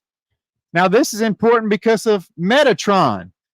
Enoch becomes Metatron because of this. He's able to ascend to the heavens because he takes on his father Cain, who took on his father Satan. Okay? Just like Judas, Satan entered Judas. It's important to know that happened, meaning he controlled the actions of Judas. He entered him and made him do what he did. He didn't just tempt him. It's actually the only time you read about that, other than Amun-Ra, when Ra enters Osiris and they become Amun-Ra. They become one. Nimrod enters Tammuz. Nimrod becomes Tammuz through the birth of Tammuz. The Trinity wants you to think that Christ becomes the Father, to do away with the Father and the Son, the Messiah that Christ is. Because remember, this is a Loki-Thor situation. Loki don't want you knowing about Thor. This is why in the movie Ragnarok, he comes back and his brother Loki is entertaining the people, pretending to be the king. All right there in plain sight. So here she is, the mother of dragons. Okay, living in California, California, the island, when it was an island before the Euphrates River dried up in 66 AD and released all the Titans, found all scattered throughout the United States, all over the place. At the start of the fall of Jerusalem, everything else. Just like I said, 7 years. It was horrible. Okay, so we know that happened. That's a big deal because I'm going to go on that whole rabbit hole next. Like I said, that happened to her. So here's this. Now we have this. Okay? We're going to get into the primordial deities. Do you know that one of the primordial deities is ether? The life source. And look at the picture. He's a man and he's a lion. And he's the ether. The blue flame allspark was one of the primordial deities that I was telling you earlier was what lit up the realm. He was the light of Atlantis. This was the light of Atlantis, the lesser light, called ether, called aether. Okay? He was the lesser light that lights up the inside of the hollow earth, the blue flame allspark, the blue flame fire. He is ether. Okay? But he was created to be that bright, luminescent light, but he was not created to be worshipped, but people worshipped him as the sun. They worshipped him as what brought forth all the life and everything else. Okay? Ether is God's power, yes, okay? But you got to understand, Satan is God's son too. God ordains good and he ordains evil is what it says right there in your Bibles. Pastors hate that verse. Why? Because Satan had to approach the throne and say, "Hey, can I do this, this, and this?" And he's like, "Yep, you can do this, this, but you can't do that. Go do it to Job and his family. Kill him. Just don't kill him." So here's this. I want you guys to see all these gods and goddesses that are all the same type stuff, but I really want you to focus in here on the Titans that we're going to be covering here in the next little bit, okay? Like Kronos, we're going to be talking about in depth in the next couple of days. I mean, all these people, Prometheus, You see Prometheus as well. What's going on there with the serpent, with the bird, with its missing its just everything that's happening all in that. It's bad juju. Okay. I want to talk about these two here, Sathino and VRIL. Okay, I don't even know how you say that, but check this out. It means, once again, another male form. You got to realize Satan means adversary, beguiler, deceiver. This one, which is Satan also, I'm trying to tell you, means forceful as well. Like Forces, this is another one means forceful. And Sathino is the wife. Why?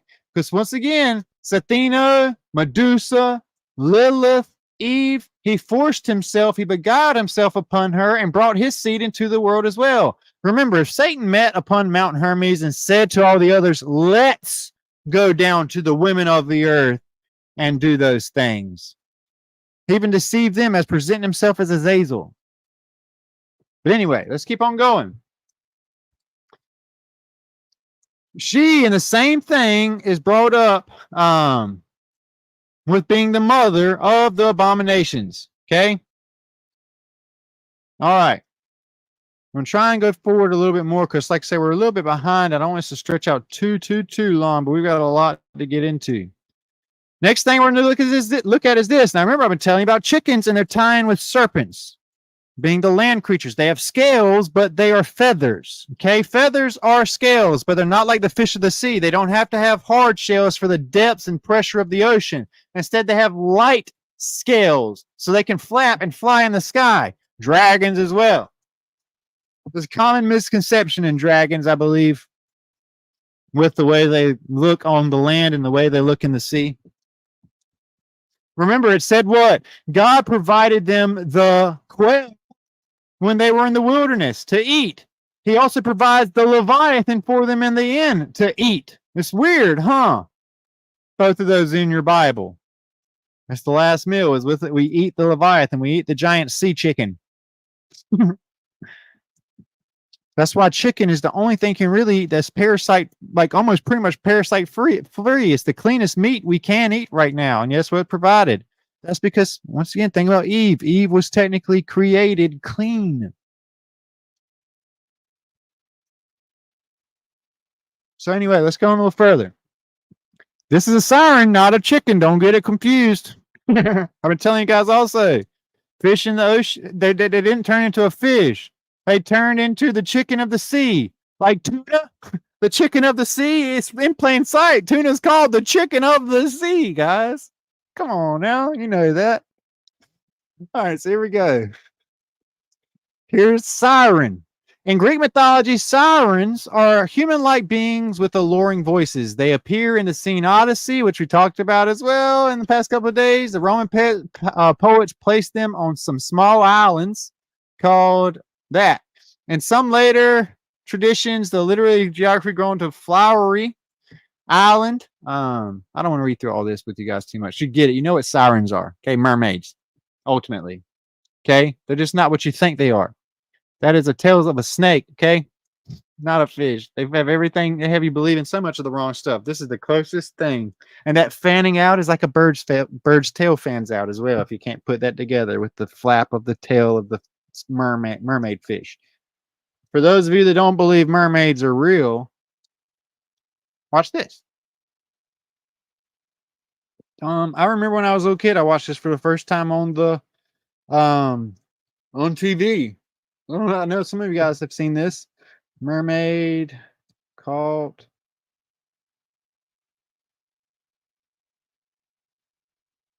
I think it was what was the name of the show it was on? Let me see. I might. Oh yeah, pull it up right here. Some of you guys may have seen this before. Let me mute. Okay. I need you to see this. Okay, these guys are in the bottom of the ocean. This was on TV, Animal Planet. Okay, let me speed this up a little bit here to about 1.5. Oh, did you see it? Well, first of all, you see the tail as he's swimming away. 3, 2, 1. You see the hand coming up here? The webbed hand? You see that?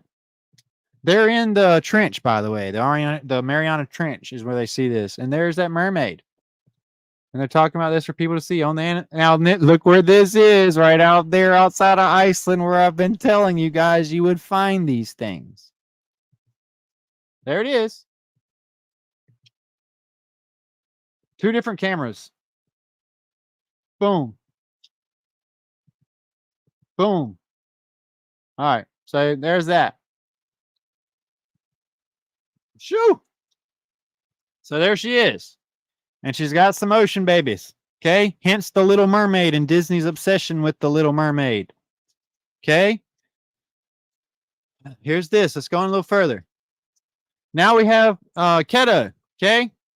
She is known as what? The sea monster. Check this out. The primordial sea goddess. Now you see where this is going? We've been talking about this lately as well. Okay. Once again, we have the same thing. This sea goddess that's a sea monster, but she's also tied in with everybody else we've been talking about earlier. Hence here, all the gods and goddesses split up, same stories, different names and daddies. Okay. Now, she all has the same story as everybody else. You need to know that. But the thing about her is she was also born from Gaia, the earth, the dirt, and the god, Kronos, the creator. Okay? Important to know that. Fathered by who? Forces. Here he comes again, being forceful. Okay? Now, the next part. I need you to know that the next part I'm going to bring up is important if you haven't put it together yet. That things were done through the sun.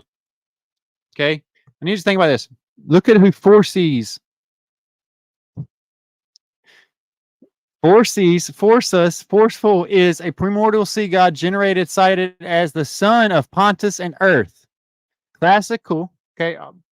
Anyway, this thing here looked a lot like Apollo, huh? The destroyer, the bringer of darkness, Apollyon, and Lucifer, the light bearer. Okay. All that stuff with the thing. Looks a lot like that, right? Just wait. Okay. Keto has the same story as everybody else and everything else, born of this and this, being the mother of abominations. Here we are with this. Chaos. In this creation myth, I've been telling you, chaos is wrath, is Leviathan. Hence this picture that I've pointed out to you guys several times. This with the final battle between God and Leviathan. Okay. Chaos. This is, once again, chaos is the first being to ever exist. Chaos is both seen as a deity and a thing. Now, I need you to notice in this picture, you see the darkness, the chaos that was over the face of the deep, and there's the Spirit of God who descended down and hovered over the waters. And then he took on shape. Okay? Father sending something down. Now, here's this. I've been telling you guys, darkness, wrath over the face of the deep, all that, deity. Okay? And then here's this. Chaos, wrath, Leviathan, the sea monster guarding the abyss is found where? Beneath Tartarus. It's important to know that Tartaria comes from the word Tartarus because Satan was imprisoned, was chained up in Tartarus during the reign of Tartaria, hence prison. He was locked up for 1,000 years. And titans and humans were able to walk hand in hand. This is why you see the old railway stations with huge entrances going in and out. Here's why that was able to happen. At the beginning of time, I've been telling you that Atlanteans, they could sustain life off of the all-spark ether alone. As long as they had power and access to the ether, they could live.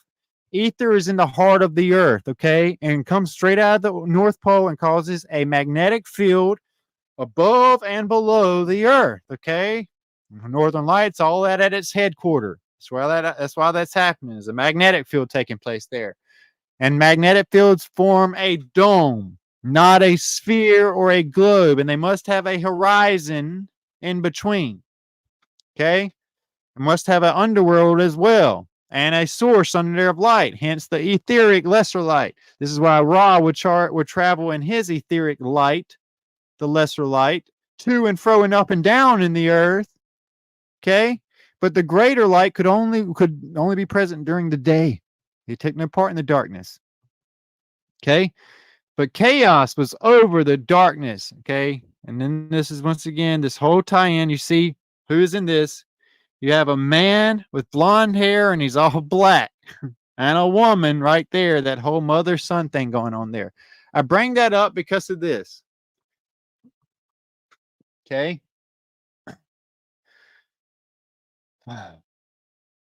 People ain't gonna want to hear this.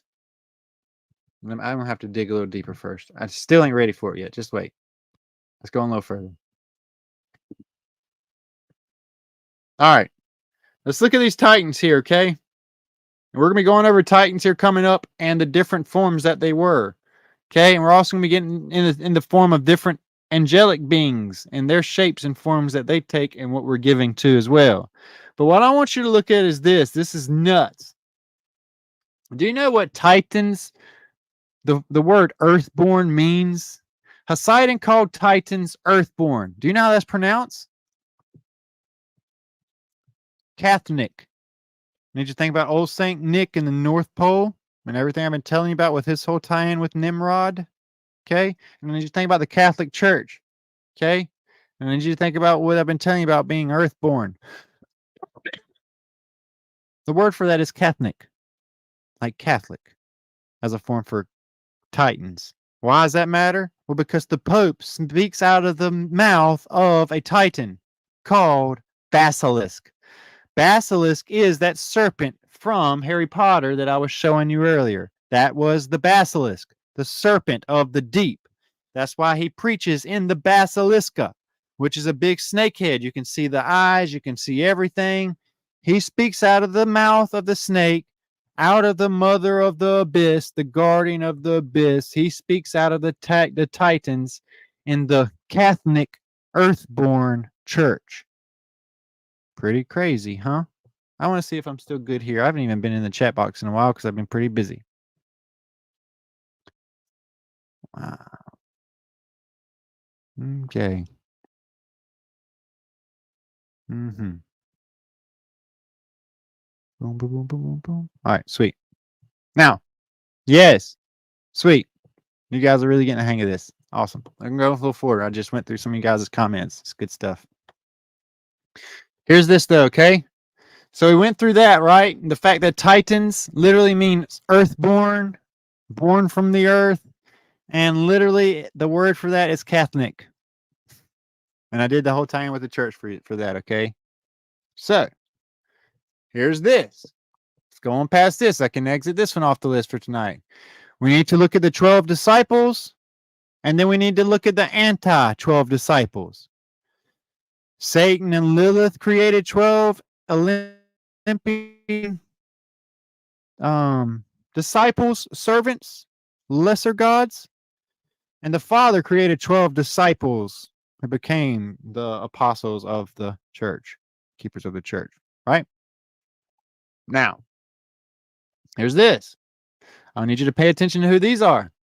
You have Apollo, okay, who, like I said, in the Bible is sun and light. The hero, technically, who comes at the end. The destroyer of worlds is what we're told in the Bible, but he's the in Greek, he's not that. He is the one that comes at the end to slay the great beast as well. Okay? But do you know who he fights? He fights the god of war and darkness, Ares. This is the god of war. This is the bloodlust, the one that eats the dust of the earth. This is his brother. Apollo being the hero who comes to fight his brother Ares, the destroyer of worlds, okay? Their father, Apollo, who I've been telling you guys, I'm not even going to get into it too much more. Apollo and Ares, okay? We got a good and a bad brother here. Their father is Zeus, okay? We also have a daughter, always, okay? Always referred to as what? You have Athena, you have Diana, you have also Eve, Lilith, and then the daughters. Whatever. All that happened. Crazy, right? Now, I bring that up because of this. All right? I wanted to show you the 12 Olympians, disciples of Satan, and the 12 apostles, the disciples of Christ. So you have a greater light with 12 disciples, and you have a lesser light with 12 disciples, all born again in the blood of Christ. Okay, it's a big deal. Now, here's this. Watch this one. Now let's look into Greek water deities. And if you guys don't know, I know a lot of you just tuning in, you've missed a whole lot. From the beginning about Eve, all this is about Eve. All this is about Eve. It's important for you guys to know this is about Eve, the mother of all, the mother of abominations, the mother of all, Mother Eve. Okay, Mother Snake. Now here's this, okay? The ancient Greeks had numerous water deities. The philosopher Plato once remarked that the Greek people were like frogs, like the ones that come out of the abyss, the greens, the blue, the grays, speaking blasphemy at the head of the church, the false prophet, the pope, the white pope, the gray pope, and the black pope, all filled with 3 different forms of bloodline. You have the white pope, black pope, green pope. You have the green, the blue, the gray. The green gods, the blue gods, the gray gods, all of those are also what you're told are alien bloodlines. So if you don't know, the Pope is the false prophet, but there's 3 frogs that come out of the abyss speaking false prophets. The green, the blue, the blade, the gray, the black Pope, the one of war, the white Pope, the one of the church, and then the gray Pope is the in-between veil keeping up its distractions, which ultimately leads to the Orsini family, which was the Rothschild family, which Roth means red ruby. Okay. Also, Rot means, well, you have Rot means red ruby. Okay. And then you have child, which is children, which is also your blood. So it's crazy. Now you have a red blood as well, but a blood child.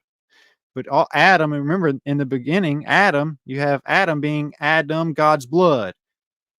Crazy. A being alpha first, singular, Dom being red, ruby. You flip that though, and you have the opposite of what we were just carrying on right then. Okay. So there's that. Here's the primordial deities. Okay. I wanted to once again show you that Catholic. Check that out, guys. Isn't that nuts? Beneath the earth, meaning under, meaning beneath the earth, meaning all the things I've been telling you about. Abyssal. Okay. Now, move on past that. I don't want to miss anything. I just have to double check all this stuff. Oh, snap. The Socratic I can't say it, of Thales, who made water the first element, may be seen as natural outgrowth of the poetic thinking. And you think about the periodic table. Do you guys know that the 5th element was ether? It wasn't just earth, water, wind, and fire. Ether was the other. Ether's the one hidden. And I told you ether was the leader. Ether was the lesser light provided that was taken out of our stuff. Taken out of everything, so we wouldn't know these things that I'm telling you right now. Here's that word Catholic. Crazy, right? Now, I think I touched on that enough. Meaning underneath, meaning everything I've been telling you, which is nuts, which is where the word Catholic comes from. Catholic. Okay. Let's move on a little further. Now I need you guys to think about some stuff, okay? Here with me. I'm going to leave the light like that. I guess it's working. No, I need to cut that back on. Let's look at the Demogorgons, okay? Don't you remember on Stranger Things we talked about what happened about the underworld and what comes up from the underworld? The Demogorgons that come up from the underworld? Well, check this out, guys. Demogorgon is actually a deity or a demon associated with the underworld, right in plain sight in Stranger Things. Although often, and they're also called, check this out, guys, out in Godzilla, Kong, they're called skull crawlers, and they're considered to be parasites of the inner earth. They're crawling in the skull of the earth, just like the VRIL crawl in the eyes, the heads of the people that their host is, just like in the Corpse Bride, the worm in the eye, and the one-eye symbolism there, the one-eye symbol with Osiris, the one-eye symbol with Zeus and Hercules, and we also got his one-eye symbolism going on with Odin and Thor. Odin loses his eye, Thor loses his eye, but then he takes on his father's eye, called in the cosmos, and puts it in his own, taking on his father to live on in him. Just like Tammuz took on his father, let Nimrod live through him. But see, demogorgons are considered the parasites of the skull being Atlas, the face of the deep, Atlas being inner earth, the face of the god Atlas, okay, which has been torn apart, okay, kingdom divided, Gog, Magog, Nephilim, Raphaim, kingdom divided, 4 quarters of the earth. You got North America, South America, Asia, and Europe, okay. So, here's this. Demogorgons are the same thing as everything else coming up from the bottom of the abyss, which is found in the Stranger Things. And she's brought up by a lot of stuff that I've talked about lately, with even some John stuff I think I talked about lately. But I wanted to point this out too, this whole thing about them coming up from the bottom of the abyss, and that the fact that guess who their parents are? Well, same thing. You have the god of the creation, everything, and then the mother of abominations producing things beneath the face of the earth in the inner earth, causing them to come up on the face of the earth. So, and that Gorgon, Demogorgon, don't you remember? Demogorgon. Gorgon is the first word we covered. A Gorgon is the 3 sides of Lilith. Lilith is split into 3 sides. It's just like Ghidorah. Ghidorah is the 3-headed dragon that everything looks at and turns to stone, that I've covered with you guys. So that's where that comes from. That's why evil is the same thing as what we just said. Evil is VRIL. Eve and the VRIL. Same thing. Her and her parasites. Okay? Venus, flytrap. Awesome. Same thing. And if you haven't put together that she is Venus, the witch that makes the pentagram in the north, in the sky, the only star not doing what it's told, the only light in the heavens that's not doing what it's told in the Bible, that as above so below, she's the one putting hexes and witchcraft over the earth. Venus, the morning star, who gives birth to Lucifer. Are you seeing where that's going? Cain. Lucifer is Cain. But you got to understand, this last little bit is really going to blow your minds, and it's going to make you guys think a lot. So I want to prepare you for that. Okay? Don't want to really talk about that guy tonight. Saying you get all this. I wanted to show you the centaur thing and all this relation to with the Garden of Eden, and this whole tie-in with Satan and being a centaur possibly as well, with wings like Pegasus. The wings part being the serpentine, layered feathers, scales, serpentine, but he took out his legs from underneath him and made him crawl on his face, on his belly, just like Eve became a half woman, half snake when she was turned to a siren later as well, like we talked about. Okay, but here's this. Okay. I really want to get in this next part. Okay,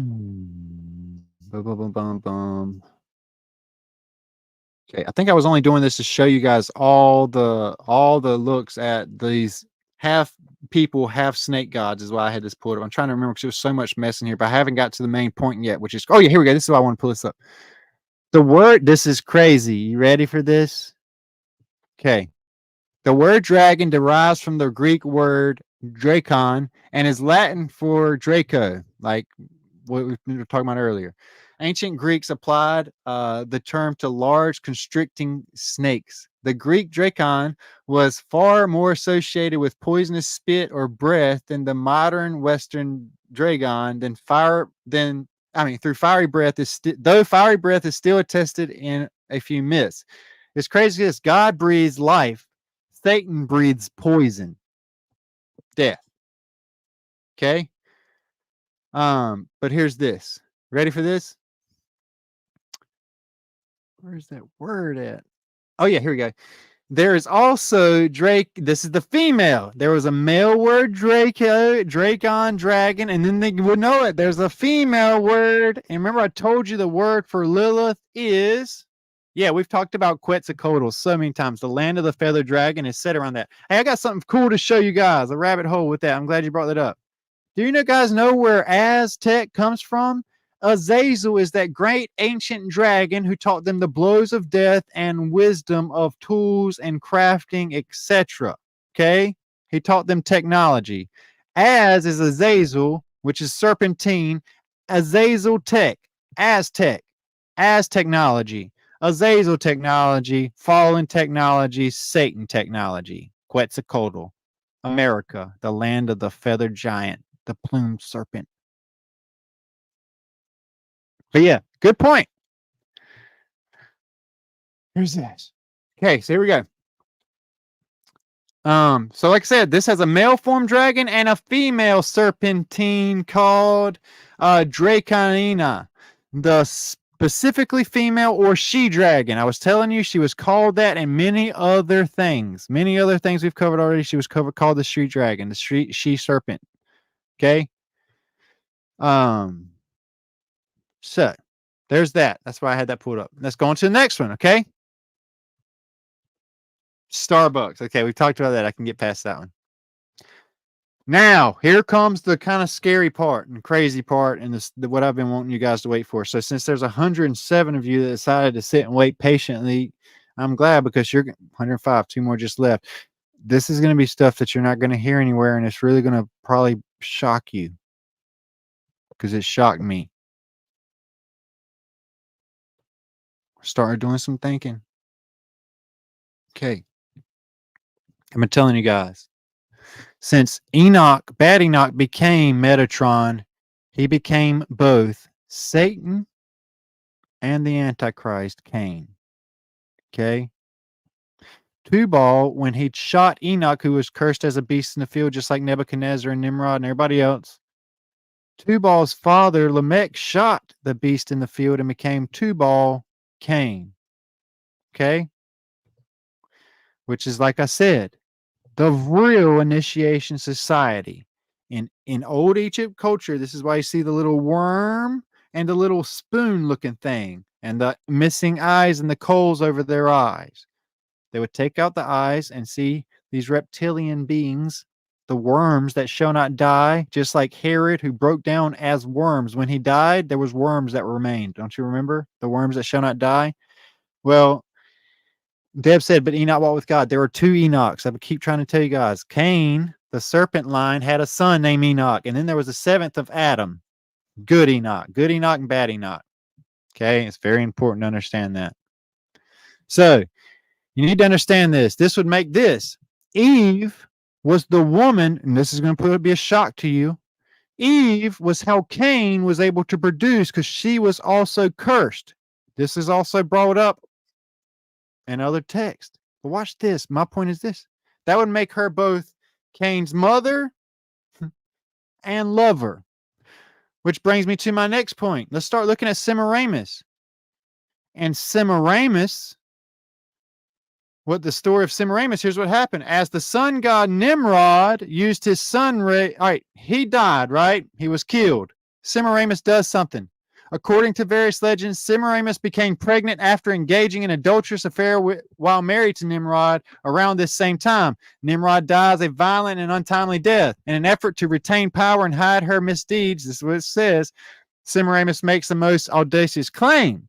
She publicly declares that upon Nimrod's death that he became the resurrected as God of the sun. As the sun god, Nimrod used his sun rays to miraculously inseminate Semiramis with a child. Sound familiar? And the child was thus considered to be divinely conceived. The child's name was Tammuz, and she claimed that he was the reincarnation of God, her god Nimrod. Thus, Semiramis was both Nimrod's wife and his mother. Let's look a little further.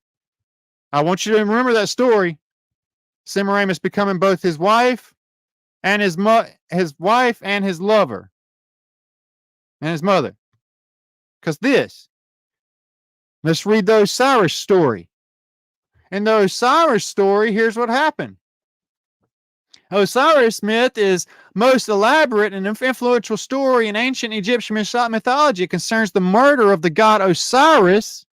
Same thing. Osiris being Nimrod. I've been trying to tell you guys. The king of Egypt. and its consequences. Osiris murdered his brother Set, usurps his throne. Satan takes over for a bit. Meanwhile, Osiris's wife Isis restores her husband's body, puts all the pieces of the puzzle back together again, allowing him to conceive her son Horus. And the remainder of the story focuses on Horus because of what? Because Osiris was risen through Horus, which makes this. Isis is both Osiris's mother and wife. Now let's look at Nero. Nero formerly entered a public life as an adult in 51 while 13 Nephilim number years old. When he turned 16, Nero married his sister, his stepsister of his mother, who he also killed. Now this is where it's going to blow your mind. Do you know what's crazy? He murdered his mother so that she could live through his sister, supposedly. Right? Here's Nero marrying his sister and murdering his wife so that he can carry forth his mother forward. Then guess what happened? Don't you remember this? Nero started in 66 AD at Pentecost when he killed Peter and Paul. And all that testimony of the 1,000-year reign began. Here's what happened. Okay? Nero reigned for 3.5 years during that. He was killed exactly halfway through the 7-year period. Vespasian came back on the table with the same power as Nero, but more. He crossed the Euphrates River with 4 legion Titan armies. No joke.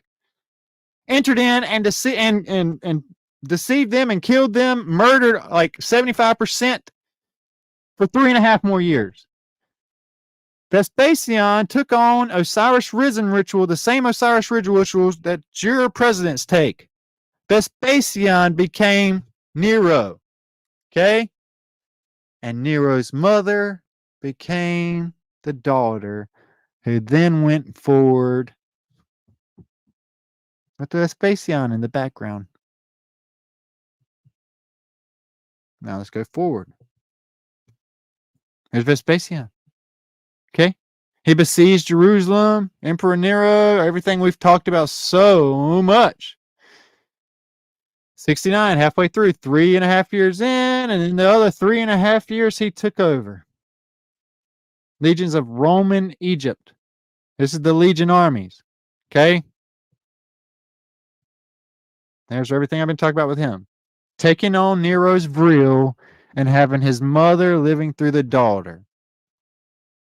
Okay? Now, let's move forward past that because it gets even nuts. More nuts. Watch this. Found this website. For 4,000 years, Lilith hath wandered the earth, figuring in mythic imaginations. Anyway, what this is talking about, I don't want to read through this too much. I really want to get to the main point of this whole thing. This is saying the same thing. Her being a wanderer of the earth, and all the stories talk about Lilith in some shape or form, even the Bible and Isaiah and everything else. Same thing we've been covering, right? Here is Lilith, the Ishtar owl of, like I say, the mother of abominations. This is why at the Bohemian Grove, they gather around the mother of abomination, and they are the abominations at her feet. Lilith. Ishtar, same exact deity, same person, revealed through everything. All right, so here's this. You ready for this? Guess what happened to Harry Potter? Do you remember how Harry Potter was born? His mom and dad were killed by Voldemort, but Voldemort marked Harry Potter's forehead at the death so that he could live through Harry Potter. Don't you? I know you have to know the story.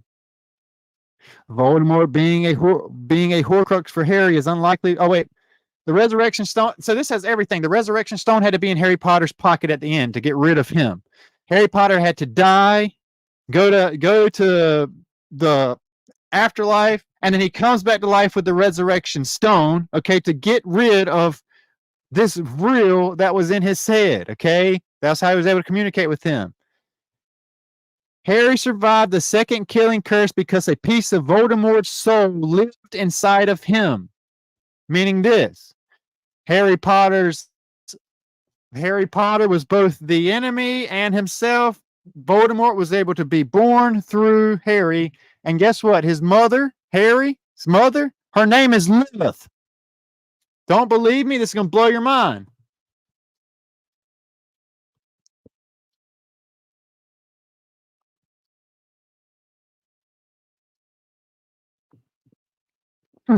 I don't make this stuff up. So, Voldemort killed her and marked her son so that he can live through Lilith's son. Okay? I'm not joking. Okay? Lilith is Harry Potter's mother. Voldemort marked Lilith's child with as what he did, which is why he could speak snake. Okay? And Voldemort lived through Harry Potter. Okay? But wait, this gets way crazier.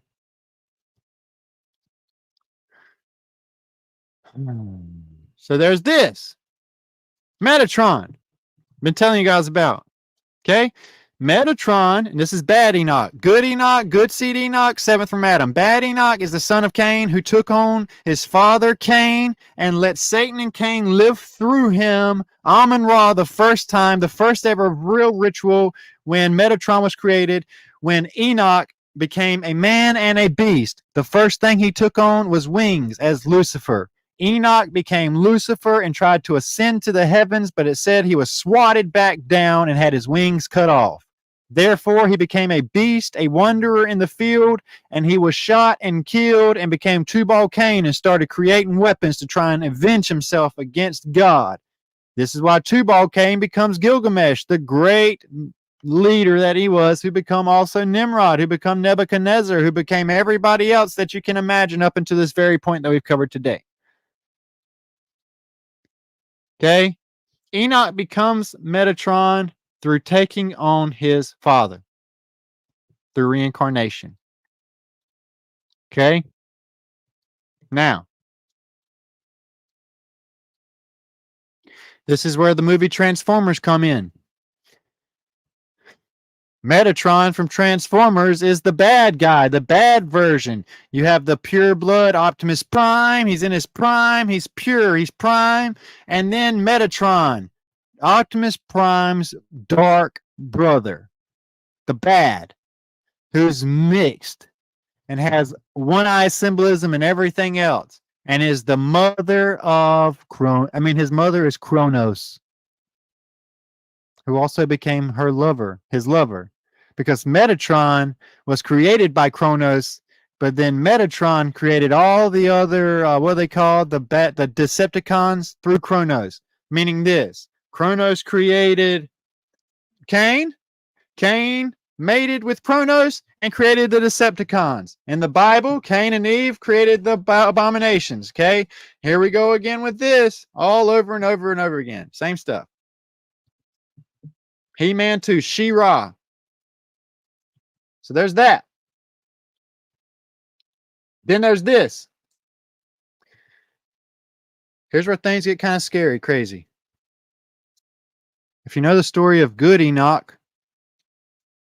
you know that Enoch was taken from this earth and he walked with God, and then he came back, and then he brought peace to the people, and they followed him around for a long period of time until he told them, hey, you can't follow me anymore. I'm about to go back and be up here with our Father, the Creator, is what happened in the story of Enoch. No joke. So they follow him around, and he ascends back into the heaven, leaving a gift for his son Methuselah and everybody else that was behind him, which is the book, which is crazy. Enoch left his book for them behind to give them wisdom and guidance. That happened before the flood. Then after the flood, we have Christ sending his son, who came to this earth and died, descended, went to be with the Father, and came back and told them, I'll be back again. It's weird, right? Well, see, the age of miracles is based off the pre-flood. Before the flood, okay? Before the flood, there was apparently an age of miracles, a period where Miracles were happening, and crazy wisdom and guidance and understanding happened. So before the flood, you have the story of Enoch. After the flood, you have the story of Christ. It's crazy. Now, what's weird about this whole thing is this. Hold on to your seats. I don't know what to do with this. Okay, here it comes. I've been waiting. Just don't know how I'm going to get this out. Eve was the mother and wife of Cain. Semiramis was the mother and wife of Nimrod. Isis was the mother and wife of Osiris. Mary was the mother's name of Yeshua. Mary Magdalene was the only other woman that was there with Christ. In the Catholic Church, Mary is both the mother of Christ and Mary Magdalene is both the lover of Christ. And you don't read about that until after the resurrection. So Yeshua has a mother named Mary, and according to the Vatican in the Catholic Church, a lover named Mary. And supposedly, according to the Catholic Church, Christ was a man before he died, but he took on his father after he died and became the father. What do you do with that?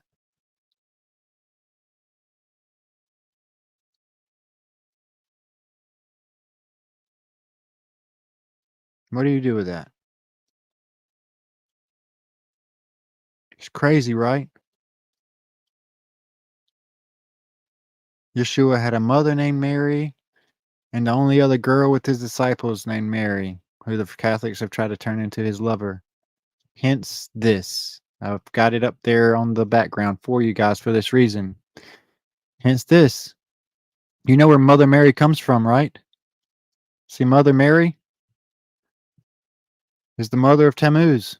That's why it's always her and a baby. And Tammuz is where the Father lived through. So I need to remind you.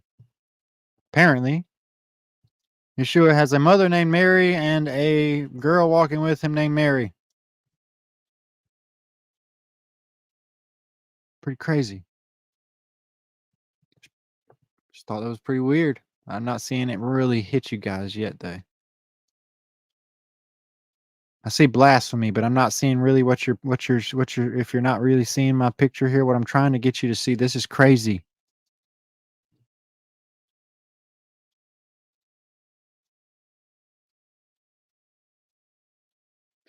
I need to address something. She had to be perfect. Perfect. When it says that he picked her upon her, that she was like chosen for this, this, and this, that she was the only one perfect in her blood. No, that's like Noah. Noah was the only one with the perfect bloodline. That's why it addresses Mary's bloodline and Joseph's bloodline. She was not a sinless person, like the Catholic Church has you thinking. It means that her blood wasn't tainted. Noah was not a sinless person. He was a drunken. Noah was highly favored. But what does that mean?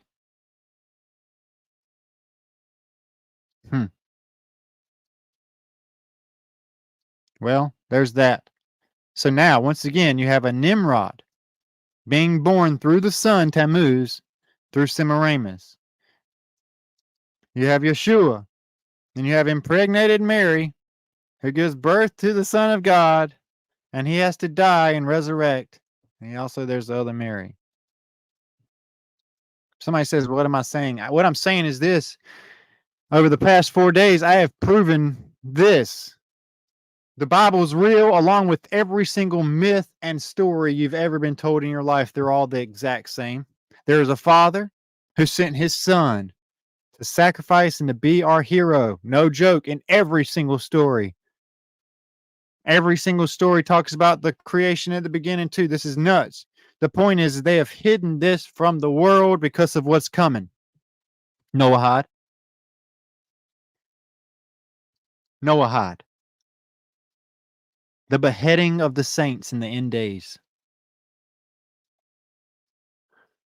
Judaism. If you believe there's a hero in this world and you believe that he's the Son of God, you will lose your head in the middle of all this mess going on with these creatures in the deep. Not all of us. And it says, those who do, he will give them a literally boldness to speak in a way in which they cannot resist. And we will get all our testimony out of just how it is. Okay?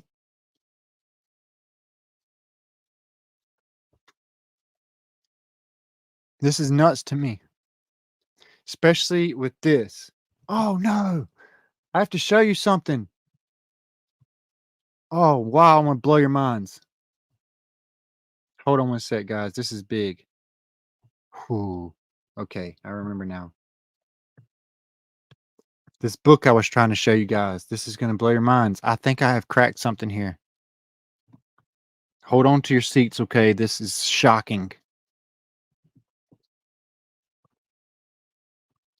Okay. By the way, if you don't understand the Noahide thing, they're pushing Judaism, the Noahide law, meaning before Christ, they're trying to push one God, one faith, one religion. They want you to think that Yeshua is God in the flesh. But you need to understand why that was set up. To do with the fact that the Father hands the scroll to the Son in Revelation. The Father sends the Son to do away with the Leviathan at the end. It does away with Christ. So that way he can be the Christ at the end. That way the Antichrist can be the Christ. Judaism, Noahide law does away with the Savior we've already had in this world so that they can bring his Savior in. Okay. Now, here's this. Now, this is where you need to hold on to your seats, okay? I found this book that I was reading. Okay, let's read this together. The Age of Miracles is a debut novel by the American writer Karen Thompson Walker. It was published in June 2012 by Random House in the United States and Simon, whatever, in the United Kingdom. You guys hang in for this. 111 of you stay right here. The book chronicles the fictional phenomenon of slowing, in which one Earth day begins to stretch out and take longer and longer to complete. You guys noticing anything about our days stretching out, and we are having some really long days, right? Watch this. The novel received positive reviews and publishing deals totaling and da-da-da-da-da. But watch this. Here it comes. Somebody already left. The idea of slowing first came to Walker when she read the 2004 Indonesia tsunami had caused the Earth's rotation to slow by some fractions of a second. Walker started researching the effects of a more large-scale slowing, mostly on the internet, but also had it verified by the astrophysics. And she was working full-time as the editor of this. All right, watch this. Here's the plot. Hold on to your seats. The story begins with Julia, an 11-year-old girl who lives in California. A few months before her birthday, the world undergoes an unexplained phenomenon as the slowing, in which the completion of each revolution of the Earth on its axis takes drastically longer. By the time it is confronted by experts, a day is 24 hours and 56 minutes. The hours steadily increase and dramatically alter life on Earth. Reactions differ. While some try to adapt with it, others, like Julia's grandfather, believe slowing to be a government hoax. And still others, like Julia's best friend Hannah's family, believe it to be God's wrath and return to their hometowns. Get ready for this can of worms. After weeks of chaos, and the American government announces the adoption of clock time, in which the world functions as normal according to the 24-hour clock, regardless of whether it is day or night outside. Whoa. Some people reject clock time altogether.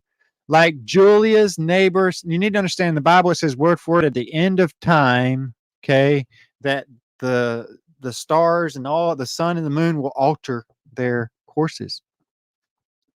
Okay, so here's this. Meanwhile, the longer days have started to have a psychological effect on people. Julia's mother starts suffering with a slowing related disorder, which is referred to as the syndrome. Syndrome. It affects vary from person to person. Crime rates begin to spike, and people purportedly become more impulsive. An excuse Julia uses to convince herself when she finds her father having an affair with Sylvia. Additionally, Julia's grandfather goes missing on the 12th birthday. Julia tries her best to adapt to her new life. Hold on one sec. Okay. Eventually, Julia's grandfather is found dead after having tripped and falling into a nuclear-proof cellar. Here goes what I want you to see. In the meantime, the thinning of Earth's magnetic sphere due to the slowing rotation causes solar superstorms to strike the Earth. The resulting radiation causes the syndrome to become more severe. As a result, Seth becomes victim of more aggressive form of the syndrome and nearly kills himself. Seth's father decides to take him to Mexico, where the symptoms are supposedly less fatal. Julie receives one last email from Seth after this, reaching Mexico, but soon after, America is hit by a 72-hour, 3 days of darkness. 3 days of blackout because of the excessive electricity usage to artificially grow crops. Subsequently, the government allows electricity use only for life-supporting activities. Julia is never able to reach Seth despite several letters to an address he left to her. The last chapter skips 2 years ahead. By this time, it's 7 years ahead. By this time, day stretches into weeks and the human race will soon be extinct. The government launches the Explorer, a spaceship that contains memoirs of life on Earth.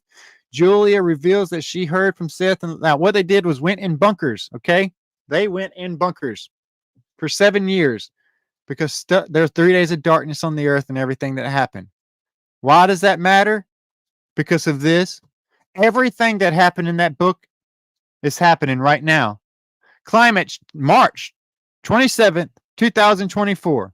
Climate change has slowed Earth's rotation. How could it affect how we keep time? Now watch this. Unusual. This is the second thing that happened in that book. February of 2023. Unusual shrinkage and reshaping of Earth's magnetosphere. Same thing, thinning of the Earth's magnetic sphere under a strong northward interplanetary magnetic field. Oh, snap. That's 2 things on the checklist. But what I found weird was this. You guys ever seen this movie? It is mind-blowing. It's a decode of decodes that I've done with Anubis here, the guardian who takes him above and into the abyss, which is crazy. This is Anubis. This is Apollyon, the destroyer, who went into the heart of the Earth and went back up onto the Earth as well. But you need to understand this. In this movie, you know what they do? I think this movie is probably the closest thing to what I believe is going to happen. The destruction of an asteroid, like the green asteroid, remember, that supposedly landed out in the middle of the Antarctica somewhere, supposedly. The devil comet. The destruction of an asteroid headed to Earth releases fallout, like Transformers and Venom, the goo, the black goo, the primordial Arthspart, everything fall from the sky, causing cold-blooded animals, blue blood creatures, which are what? Octopuses, crabs, reptiles. This is crazy. Watch this. Causing cold-blooded animals to mutate into large monsters. The radiation that's been going on, I've been telling you guys, this is what's coming. Mutate into large animals to kill off most of humanity. During the evacuation of Fairfield, because it is dark and light, the only thing they see fair is this. Darkness and light must have balance, chaos, wrath, Leviathan, end. It's the only thing that's fair. Jewel Dawson is separated from his girlfriend, Amy, but promises to find her shortly before his parents are killed by monsters. They hide in the bunkers for 7 years while there's a war going on between these Nephilim and Raphaim on the surface of the earth. Okay?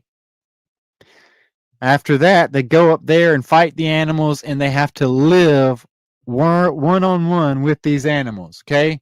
But what I want you to see is this. Passing through the suburbs after he came up after 7 years of being in the bunker. Watch this. Passing through the suburbs, Joel is attacked by a giant toad monster, which is a reptilian, but is saved by a stray dog named Boy, Anubis, who follows Joel on his journey, warning him, guiding him through against poisonous berries and other dangers. But watch this. Remember, I've been telling you guys about the worms, the worm that shall not die, the Earth's necklace worm, all the things about the worms, parasites, demons, okay? Watch this. Joel falls into a nest of worm monsters called sand gobblers. This goes back to what we were talking about earlier about the scroll crawlers and also the demigorgons and the fact that I've been trying to tell you guys they're worms. Okay? So we have the same thing. The last thing he fights is this big giant sea crab that comes up at the end as well. Okay?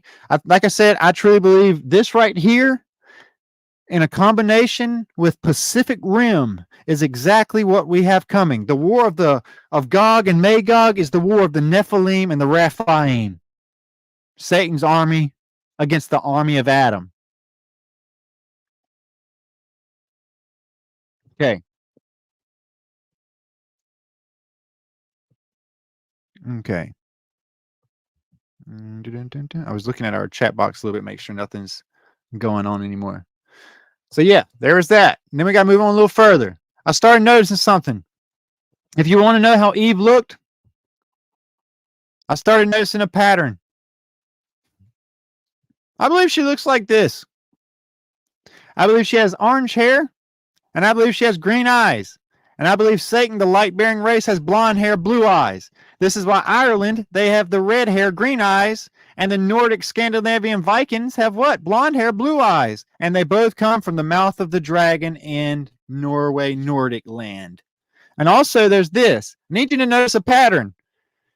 This is evil, VRIL, poison ivy, who falls in love with Batman with his fangs. You have evil, poison ivy, who does what? Has the poison, and she poisons you with the apple and her beauty. And Batman, okay, bats, rats, cats, and snakes and their fangs. And then the owl of creation, the wisdom of all this. Well, she's in love with him. Eve, I believe, looks like this. Don't believe me? Well, let's go through some things. First of all, we have, of course, the one we're talking about. Okay?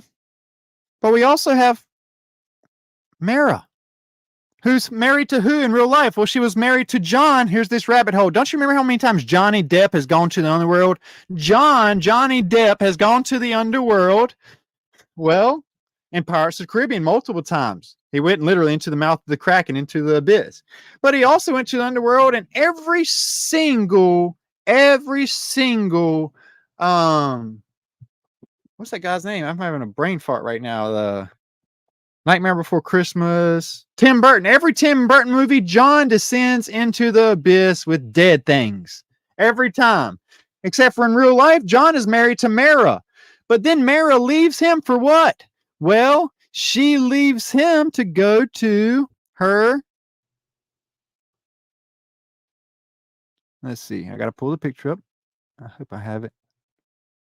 Gotta have it up here. Recent. She leaves there to go to see, well, I don't have it. Aquaman, okay? Which is crazy because that's Draco the dragon. Okay? She leaves John to go to Draco in real life, okay? This is what's nuts. She goes with Aquaman, the king of Atlantis. She goes from Johnny Depp and his traveling to King of Atlantis. But not only is Mara the mermaid queen, the queen of it, she becomes the queen of Atlantis right side by side of Aquaman, the king of Atlantis. Mara does, okay? But there's also this, okay? Spider-Man and Mary Jane. She's married to a Nephilim, but she cheats with his best friend. Fertility. But the red hair, same thing. Red hair thing going on with her as well. But Let me see. I thought I had so many saved to the thing, but I don't. But I need you to notice something else with the pattern with the vegetation stuff going on with her. Also Medusa with her snake head. You have this with the snake head as well. All these, the mother of dragons, all this stuff kind of in common. Okay? It's weird. You see it in so many different things. So I wanted to show you that. Like I say, her and all of those. Isis in the comics. Check this out. Isis, remember I told you, Isis took on the form of the cat as well. This is where the cat worships come in as well. Okay, and Catwoman, who also has a thing for Batman. Catwoman makes out with Batman, but so does Poison Ivy. They both are Batman's lover. She's married. He loves both Catwoman and Eve Lady, and he makes out with both of them. Spider-Man too. So I thought that was pretty cool. But look at this. Isis is in all these. Pretty crazy, right? Even Crypto and Calypso. Okay. And what's even more crazy is, by the way, there's Catwoman and Batman, two fangs going at it. And then there's this Catboy and Owlette in your kids' TV shows. You know what that is, right? Catboy and Owlette. Well, here's the same thing. You have Catboy and Owlette, Isis, and this Fang Man. Okay, so then there's more. This is nuts. I've been telling you, I found every creature except for pigs, right, in the Bible as far as people being turned to pigs. I think I found something else that was taken out of the Bible. This illustration depicts the miracle of the children in the oven, an apocryphal legend that belongs to a series of stories. Apocrypha means hidden, taken out, removed, apocrypha. Okay? Belongs to a series of stories associated with the infancy of Christ. In the accompanying text, we learn that Christ wanted to play with some Jewish children, but that their parents wanted to prevent this by hiding their kids in the oven. When Christ asked the parents what was in the oven, the parents replied that it was filled with pigs. Christ said, "So be it." And Christ had gone, and the parents had checked on their children, and the oven was filled with pigs. Okay? We also need to know that Christ takes the demons and casts them only into one thing. He took the demons out of the person and cast them into pigs. Pigs went off the thing and into the lake. Also know that pigs share 50% human DNA. Pigs also don't have pores. They keep in their parasites. They keep in their sweat. They keep in all that nasty, gross stuff. That's what makes your bacon so juicy. Okay? I'm tired of looking at Kristen Dunst too. I'm sorry. So there's that, right? Ain't that nuts? Huh. So then we got, like I said, Mary Jane. Now look at this thing happening here. Did you think about our talks about Tom Holland and John and all those and Mary Jane, the red hair, everything, and now this girl. Don't you remember this girl? Well, she's in love with the Antichrist of the big worm that comes up in Dune, the big ancient Jormungandr that destroys the world, and then she's once again the woman lover in that movie as well, just like Spider-Man and everything else. See? Okay. And I want to show you her in Dune. What's her name again? Zendaya. Dune. And this is her in Dune. Same thing with the blue eyes. The glowing blue eyes. Okay. Then there's, like I say, all this right here. Crazy, crazy, crazy, crazy. Okay. And Little Mermaid and Ursula. So you have the Kraken form, blue blood. She puts off a bluish tint, like I've been telling you guys.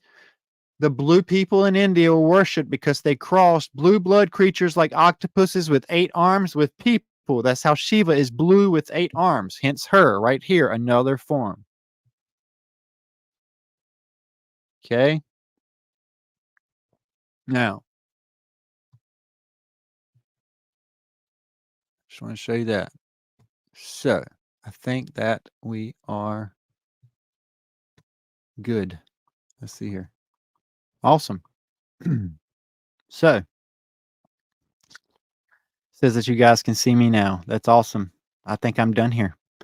I want to see what you guys have to say about the situation, though.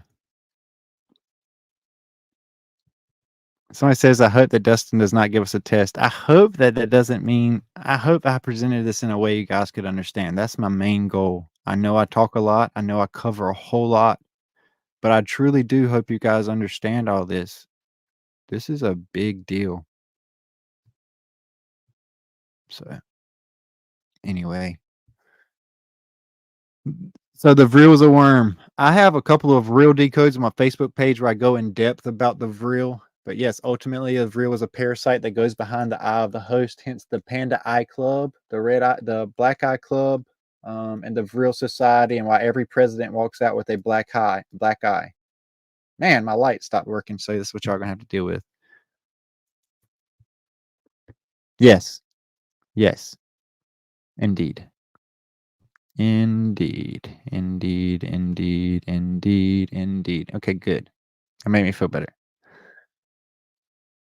So, I wanted you guys to get something out of that tonight because it's intense. It's intense, okay? Somebody says panda eyes are from something completely different. Nope. You need to understand where the child initiation comes from. The Panda Eye Club, the reason why they are also considered the Red Shoe Club is also with the blood of the children, is because of what they not only do to the children.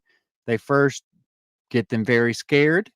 When they're at their scariest point, they not only kill them or withdraw the blood with full of adrenochrome, okay?